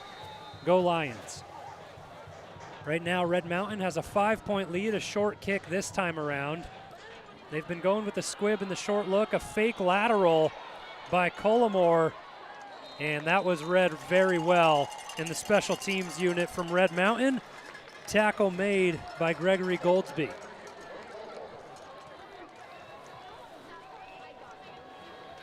A crucial drive here for Highland.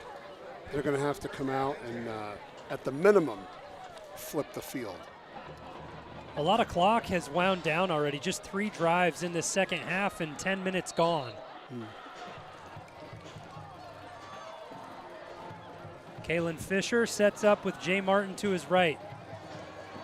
Play action, looks for a shot and an opportunity at a pick. He throws in double coverage at Logan Haney. And Haney has 3 interceptions on the season, wanted a 4th there. But Fisher taking a shot in some pretty tight double coverage there. Yeah, that's one that Haney normally comes down with. That's tough. But, yeah, again, throwing into double coverage, you're not going to make a living doing that. Yeah, Castaneda was stride for stride with Braden Raja, and then Haney just kind of jumped the route, and it looked like he got up a little bit early and just mistimed it, unable to come down with the pick. The flag goes down here, so that backs up Highland, and it becomes, well, 1st and 20. So I think there may have been a hold or something on that play where the flag came in late and they call it. And after not getting the interception, Red Mountain just elect to accept the penalty. Showing pressure here, and they bring it.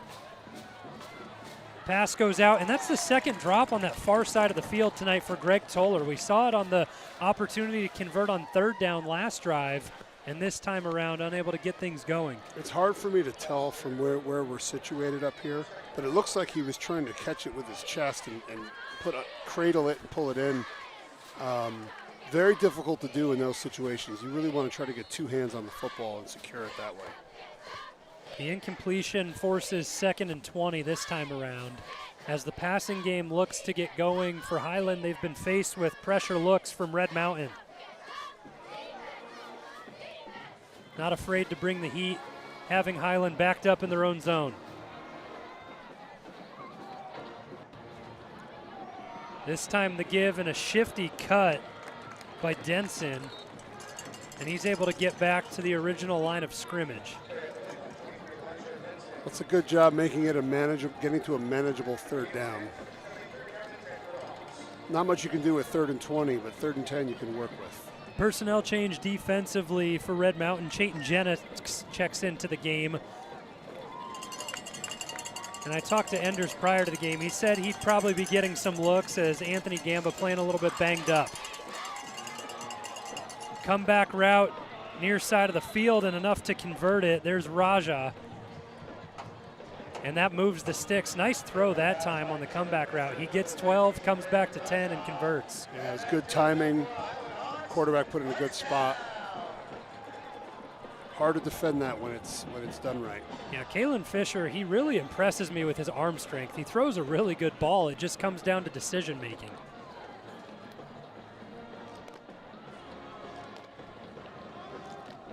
Handoff this time goes to Collimore, and he's brought down by Mauder. Check that, that's Jamison Wade in on the tackle.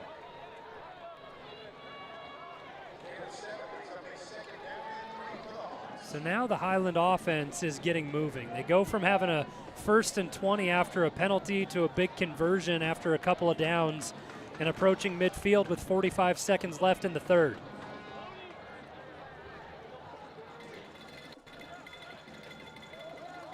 Collimore with the carry again, and he gets brought down by Jennings, gets him right around the shoelaces. So you can sense the urgency for Highland in this drive. I think they're going to continue to feed Collimore. He's obviously a playmaker for them, and I think they're going to keep feeding him the football right now. Apart from the Jay Martin touchdown, he's probably been the most efficient runner for Highland's offense tonight. Play action this time around. Jennings tracking down, trying to pick up a sack, and ends up getting the tackle at the end of the play. A gain of a couple on the scramble.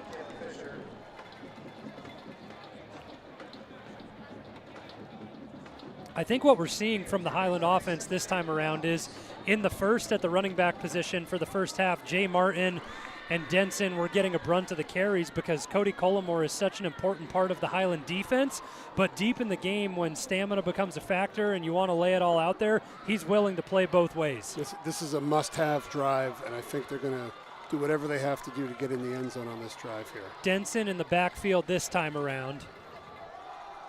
Red Wings shows pressure off the edge, but Denson with a big gain, and he spits out across the 45 and into Red Mountain territory.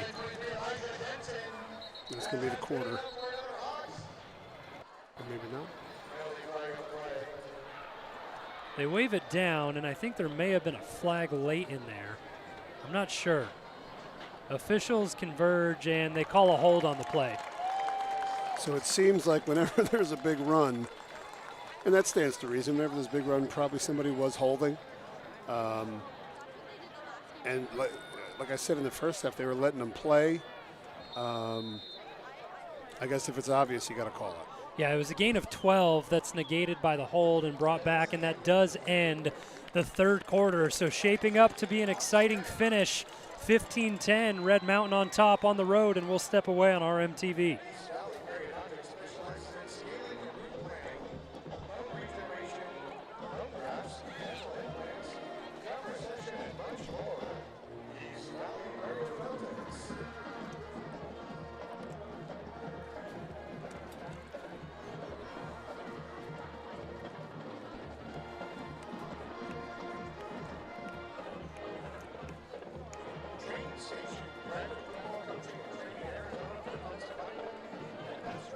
A 5-point lead for Red Mountain to start the fourth quarter, but Highland are driving, and a huge situation to be in and want to hang on to this game, not only for the season and conference play, but just for mentality going forward. We know Highland, back-to-back 6A state champions.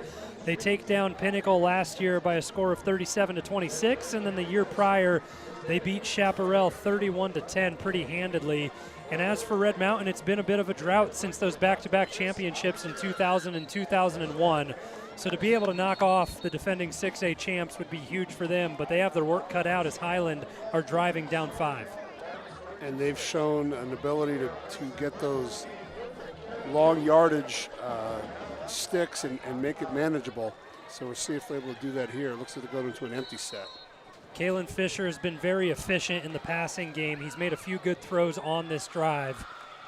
And head coach Brock Farrell putting more and more trust into him. That time Fisher pumps and he's brought down. Sacked by Jamison Wade, having himself a huge night. That's a big play there because now you have to get almost 25 yards at this point.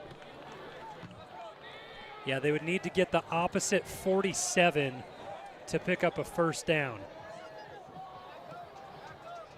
Not many plays in your call sheet for this situation. Big play defensively by Jamison Wade, his third sack of the season, and approaching double-digit tackles on the night. They had success with the draw earlier. I wonder if they go back to it again.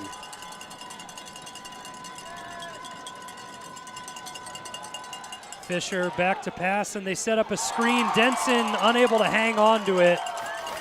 And a big stop for Red Mountain's defense to open up the fourth quarter. That's 3 really poorly timed drops for Highland in the second half. 2 of them on third downs. Seems to be becoming a theme here. And I don't know if he would have converted that anyway. It looked like he may have gotten about 10, 15 yards maybe. I don't know if he would have gone the full 25. A lot of room to work with, and a big punt upcoming because this really shapes up the field position of what your defense has to deal with if you're Highland. Ooh. Close to being blocked as Jennings shot out of a cannon with that extra protection on the punt. It's good that time around to stop the block. And there's no better way to do it than to block the kick with the blocker himself. And he almost did it right there. I would not have the courage to stand in and block all 6'3", 202 of Jennings coming at me with a full head of steam. So I'm glad that I'm up here and not down on the field. Those upbacks have a tough situation for sure. You got to be fearless, and they certainly are. Big storyline to develop here. Isaiah Savoy back in the game. He was shaken up after he was blown up by Cody Cullimore on the previous drive, but able to get worked on the sideline and back in the game. Savoy gets the give on first down, goes to the left side, and there hasn't been much success over there for the running game of Red Mountain tonight. Cole McCleve yet again with a big tackle. And again, Red Mountain with an opportunity here with a scoring drive could really separate themselves a bit. And this game has the feel of, if you're able to get up by 2 scores, it could be insurmountable. Heap in motion as he goes out to the left. Lopez scrambling, throws it away towards Heap. They were looking for that quick hitter to Heap again, and then things just didn't develop. Play covered well by Highland. Cash Cullimore in on the stop. Yeah, he was definitely reading it top down there again. I don't know. I'd like my chances with Heap in the flat with a full head of steam. Now you're in a 3rd and 8.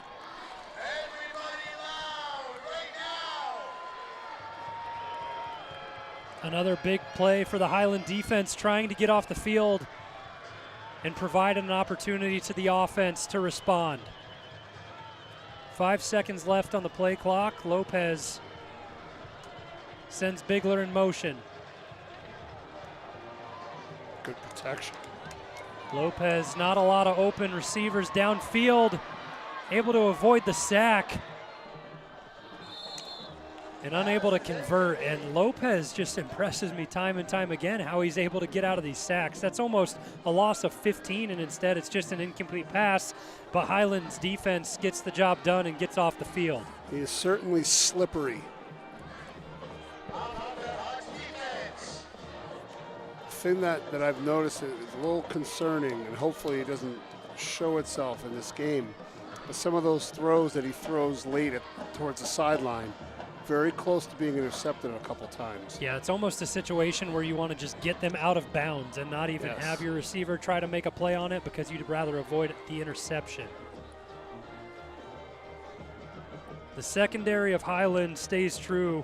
Grady Crandall, Cody Cullimore, they're all locking things down. End again from Motter. And a good return as they get out across the 40. Takes a gang and a village to make the stop, but Skidmore first in. You couldn't ask for a better setup if you're Highland to start this drive. Yeah, they get the ball almost to the midfield. If they can stay out of the penalty situations, I think they'll be okay. It's the penalties that have keep moving them back into long yardage situations. Yep, set back a couple of times on the previous drive.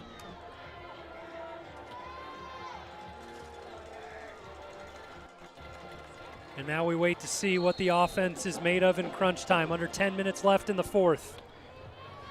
Kalen Fisher looks over to the sideline to get the play. Still has 20 seconds left on the play clock. And personnel confusion, so time on the play clock, but a timeout spent, and it could end up being a crucial one late in the game as Highland, trailing by 5, have to spend one with 10 minutes left in the 4th. And we see Kyle Heap warming up on the sideline. I wonder if we'll see him make an appearance this next drive. Yeah, I noticed that as well.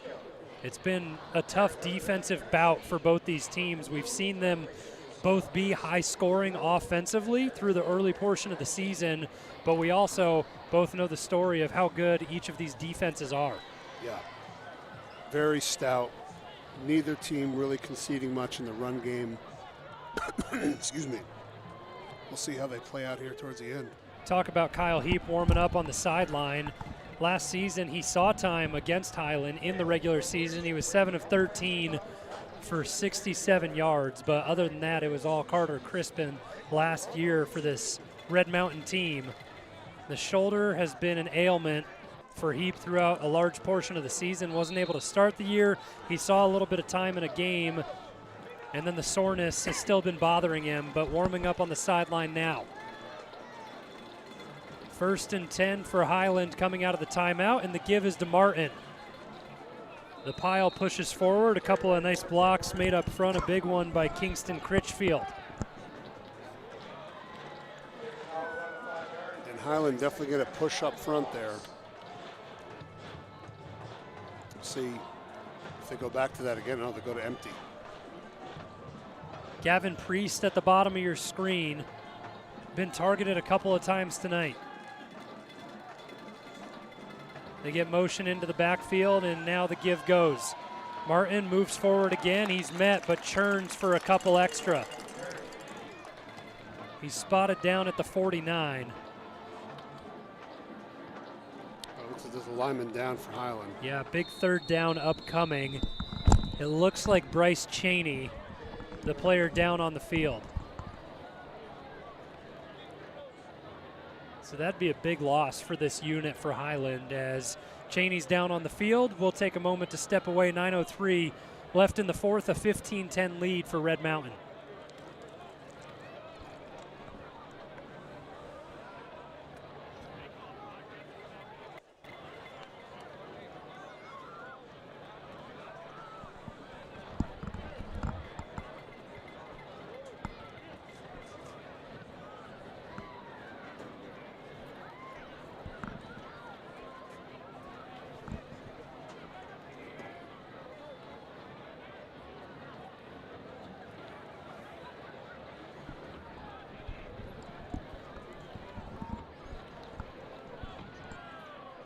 It's not a good sign that it's taking this long to assess him.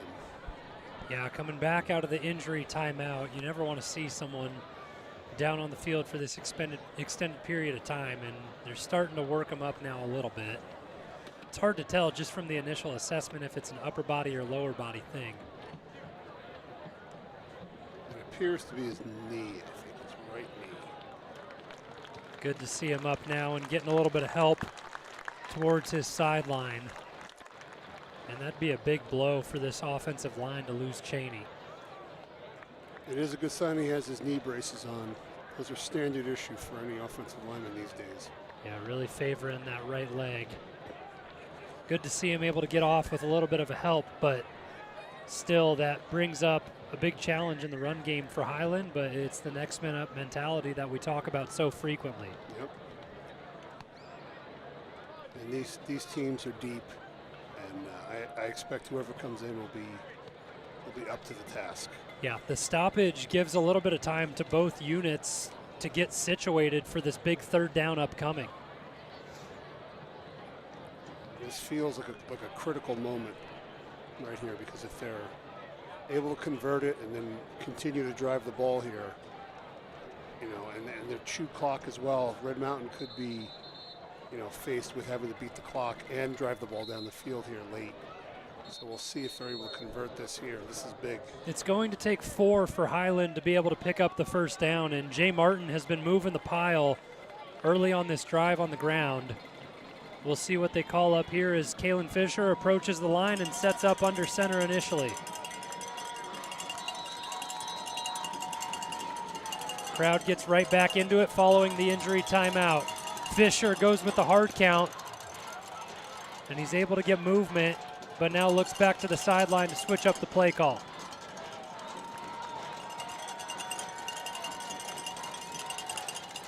Fisher gives to Martin, and he churns forward for a couple and has enough for the 1st down. Huge conversion that time around for Jay Martin and company. Yeah, that was big. He was able to do a little jump cut in the hole, it looked like, to get the yardage needed to get the 1st down. He's just one of those bruisers where he's efficient, and when you need 2, 3, 4 yards, you can look to him to do so. Another empty look, or at least initially, they seem to do a lot of shifting. Critchfield, the sophomore, in at tackle for Highland. That one, a struggle for the exchange of the handoff, but able to be successful, and Jennings makes the tackle after a pickup of 2. Yeah, I saw that too. It looked like it was on his hip initially. That could be disastrous if a quarterback running back mesh didn't connect. It always makes it tough because the first order of business on the exchange is to get it. That's what you're focusing on, and then trying to get the ball in the right spot after there. This time, a good pickup and a couple nifty moves in the backfield. Martin was able to avoid Seth Barron initially, but then the rest of the crew comes in, Red Wing, as well as Wade in on the tackle. And again, another critical third down. Interesting spot on the field here because you could justify a punt and pin them, although I would be surprised if they do because time is running along here, and you're still down a touchdown or 5 points. I think they want to get something on this drive. 7 minutes to go, a big third down for Highland. Over the middle and connects with Toller. Toller, after the catch, makes a move, and Toller free all the way into the end zone. A 43-yard opening for Greg Toller to take the lead for Highland. Yeah, that was a big run after catch situation there. Was able to pull it in that time and outrun some angles. And great job finishing that play there. It was a great play.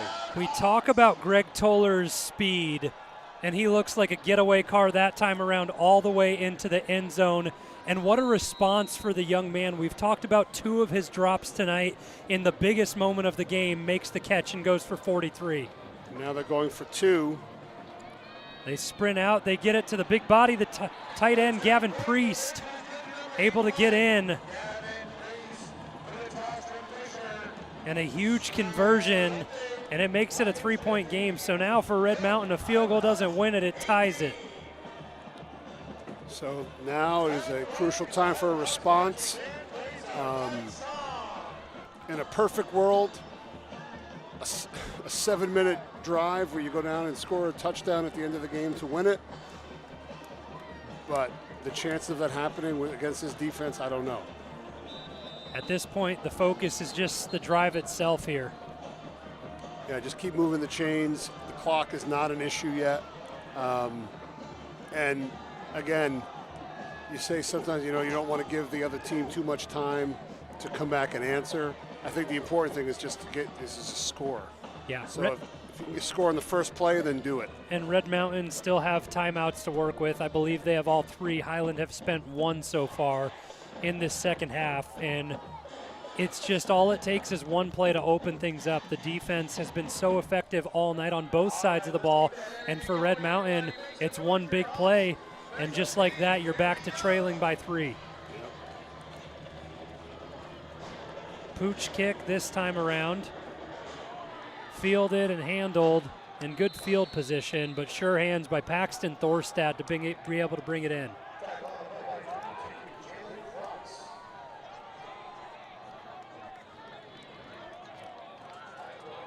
So how will Red Mountain respond here? I know we mentioned Heap warming up on the sidelines, but it's Lopez back in at quarterback to start this drive.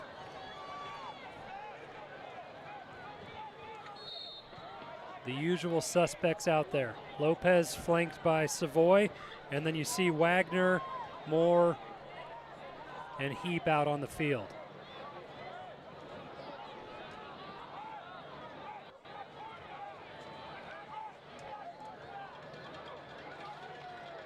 Lopez gives to Savoy back on that right side, looking for room as he tries to come behind Villalobos, and he picks up a couple.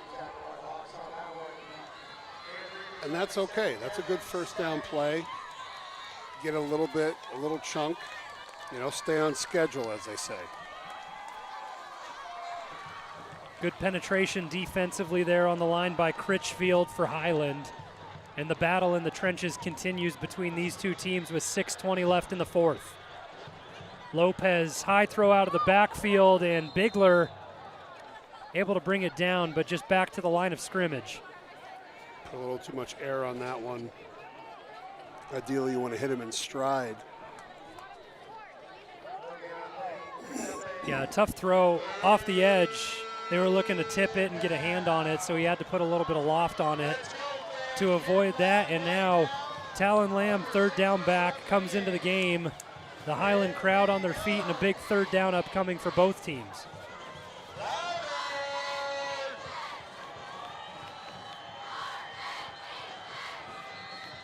Timeout taken by Red Mountain, their first of the half. It looked like Gunnar Moore did not get the call because he was asking the slot receiver what the call was. He was waving his hands, so I think they wanted to make sure they got everybody on the same page here. Just a tough situation and a pivotal part of this game, but you want to make sure you have it right on a drive that means so much. And you get the feel that Red Mountain's not going to get too many more opportunities with the football here. 5.5 to go. It's really a crucial drive here. They need to get this first down. Yeah, 5.5 to go.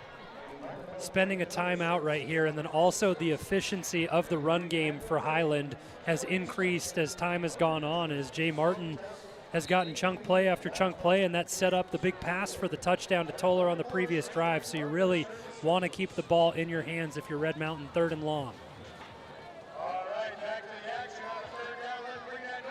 On top of Moore getting the play call like you mentioned, Savoy had enough time to get a breather and check back into the game here. That plays big as he's a nice blocker in the backfield as well as a good route runner. Lopez dancing around in the pocket. Throws it back over the middle and it's picked. Intercepted. Cullimore has it, and what a game he's been having. Yeah, it was laid across his body. General rule, you never throw late down the middle, and came back to haunt him on that play. Now the defense is going to have to step up in a big way. First interception of the season for Cody Cullimore, and it couldn't come at a bigger time for this Highland defense. As for Simon Lopez, he's been so efficient and good at protecting the football. Only one interception on the year and a tough time to throw number 2. So now you rely on your defense. Ball in a positive area for Highland at the 30 to start the drive. 2 timeouts left for Red Mountain, 5:25 to go. Big hole that time for Jay Martin, and he drags defenders with him, and he's still going. Jay Martin inside the 10 as Red Mountain are just trying to strip it away, and he gets all the way down to the 7. That was quite a run right there. Kept his legs driving. They weren't able to rip the ball out. That's kind of indicative of this half for Highland. A pickup of 23 on first down for Jay Martin. And that puts things from good to great for Highland as it's first and goal inside the 10. Under 5 minutes to go, and they're more than happy to take all the time out of the play clock here. Mm-hmm. Red Mountain's going to have to come up with a turnover here, or firm up and hold them to a field goal. Martin cuts to the inside, and he still stays on his feet, fighting for extra yardage again, and he's brought down, spotted right around the 2, maybe the 1.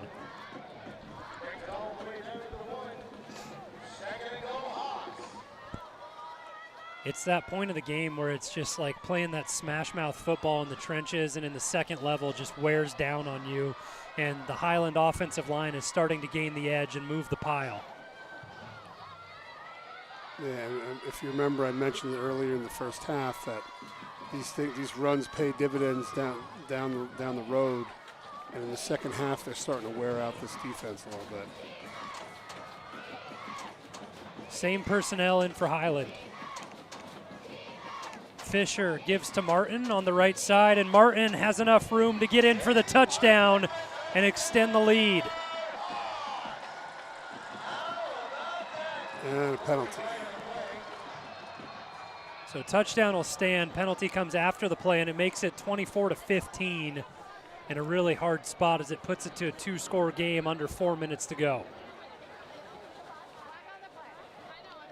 Just a good response from the Highland offense, able to execute off of the turnover forced by Cody Cullimore on the interception.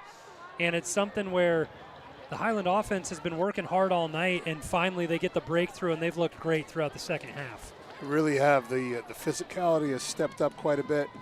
And, you know, in this type of game, a turnover usually can make the difference. So Red Mountain's in a tough spot here. Extra point upcoming following the flag on the play.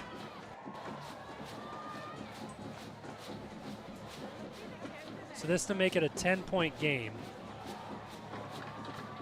Red Mountain try to block it, can't get there in time. So now a touchdown and a field goal required from Red Mountain to be able to tie this up and force overtime. The slate is laid for them. 2 timeouts, 3:44 to go, about to receive the ball.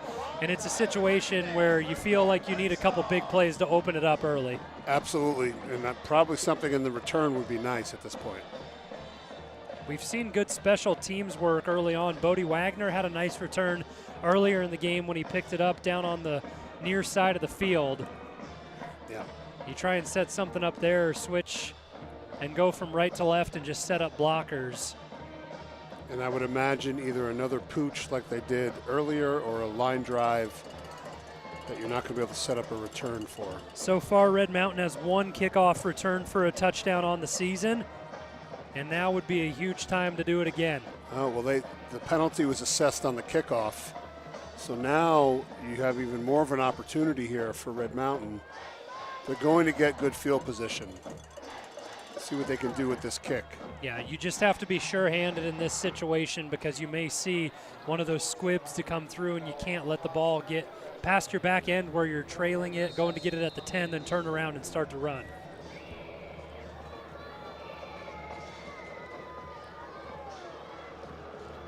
So Schambach sets up and just pooches it to the near side, and it drops down towards the 50. And a nice handle on that one by James Krieger to be able to pull it in. That kind of like a hybrid offside kick, just putting it into the zone there for the onside look.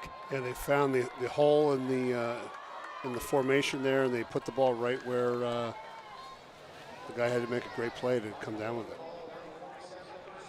So now a short field for Kyle Heap as he checks into the game and gets an opportunity to lead a big drive. What a hard spot to come into. Pulled off the bench, 3:44 to go, and you need a touchdown and a field goal.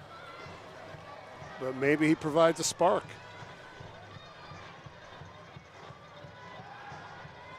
He pitches it up to Savoy, and Savoy able to cut back for a gain of 10 on first down. It's a good start. That's that little left-handed pitch. Same thing we saw with Lopez earlier in the first half. That time a little bit more successful. It moves the chains on first down. Up tempo all the way for Red Mountain.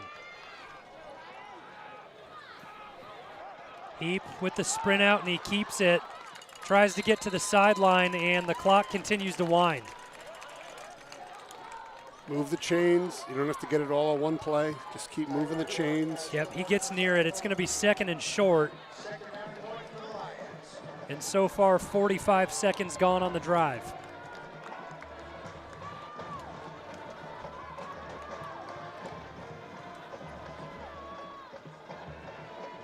Heap faces pressure, sets up the screen, almost intercepted as Highland blow that up and read it right away. All the way in the backfield, Cole Archibald making his stamp on the game. They had that sniffed out for sure. They almost picked it off. This is just a situation where you're not going to get anything deep past these safeties in this secondary of Highland. Like you said, move the chains, get it little by little. That's the idea for Red Mountain. Highland look to force a fourth down here. Heap checks it down, and Savoy has enough yardage to pick up the first down and goes for a little bit extra. You almost want to see him go out of bounds that time, but cuts it back in. Clock continues to wind, still has 2:40 and counting. The moving the chains will stop the clock. So if they can get their play called before they can get set, they started a little quicker than before they set the chains, didn't they?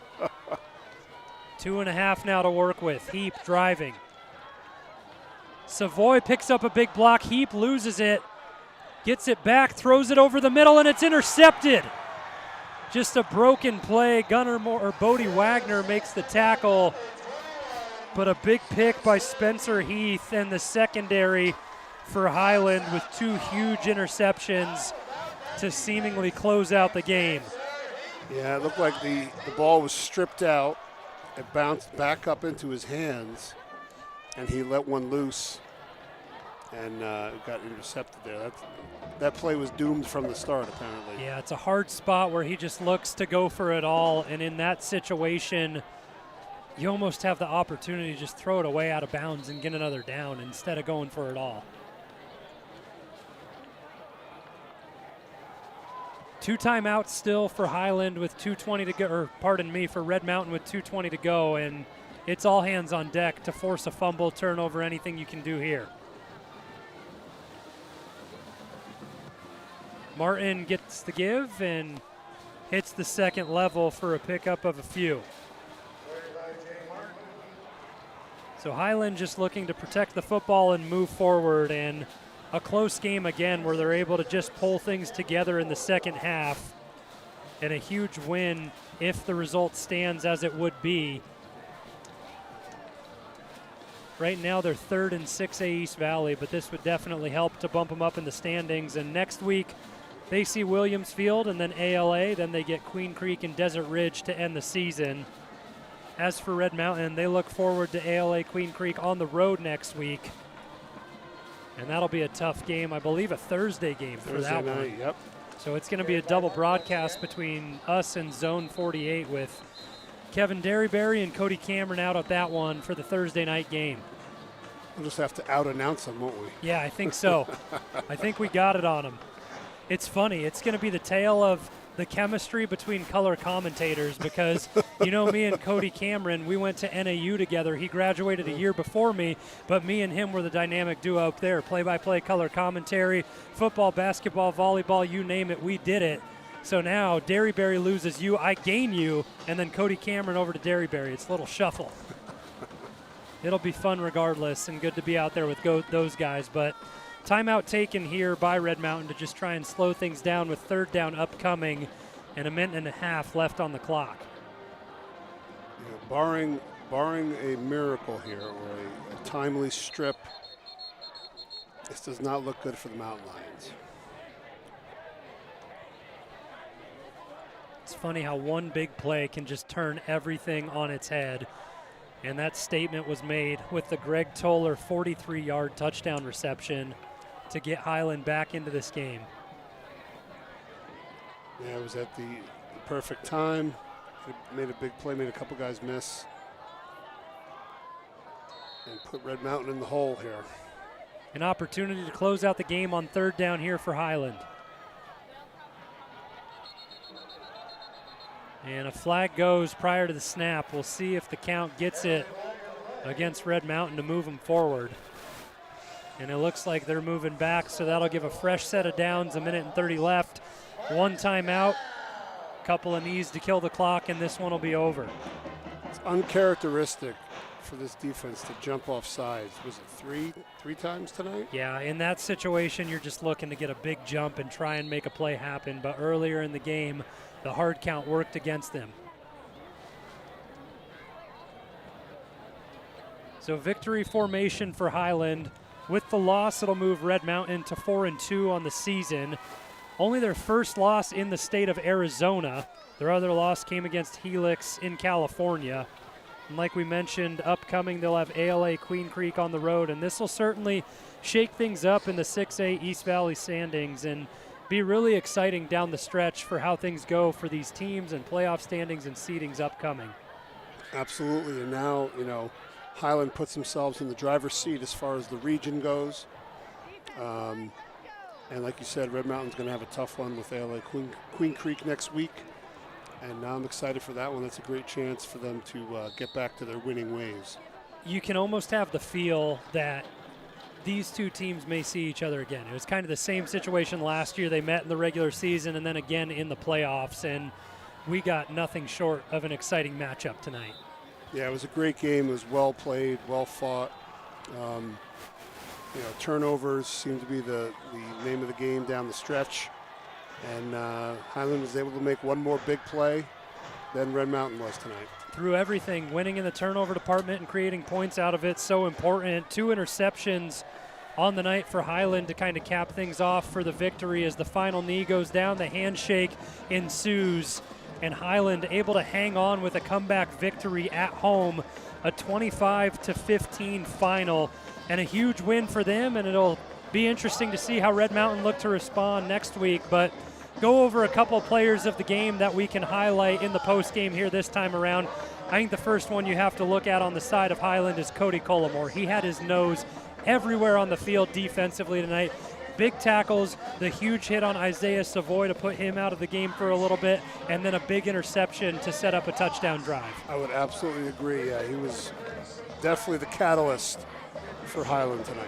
Defensively, same thing on the other side for Red Mountain. Player of the game, Champ Jennings and Jamison Wade. It's really a toss-up between the two of them. Both of them nose in the backfield, big stops all throughout the night. Yeah, they both made some great tackles, and yeah, it's a toss-up between the two of them. I don't know if I could pick one right now.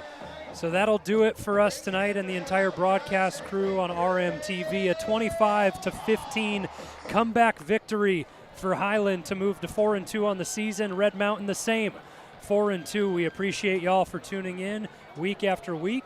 For Chris Andriotis, I'm Zach Warhack. Everybody have a great weekend, and we'll see you next week on Thursday for ALA Queen Creek.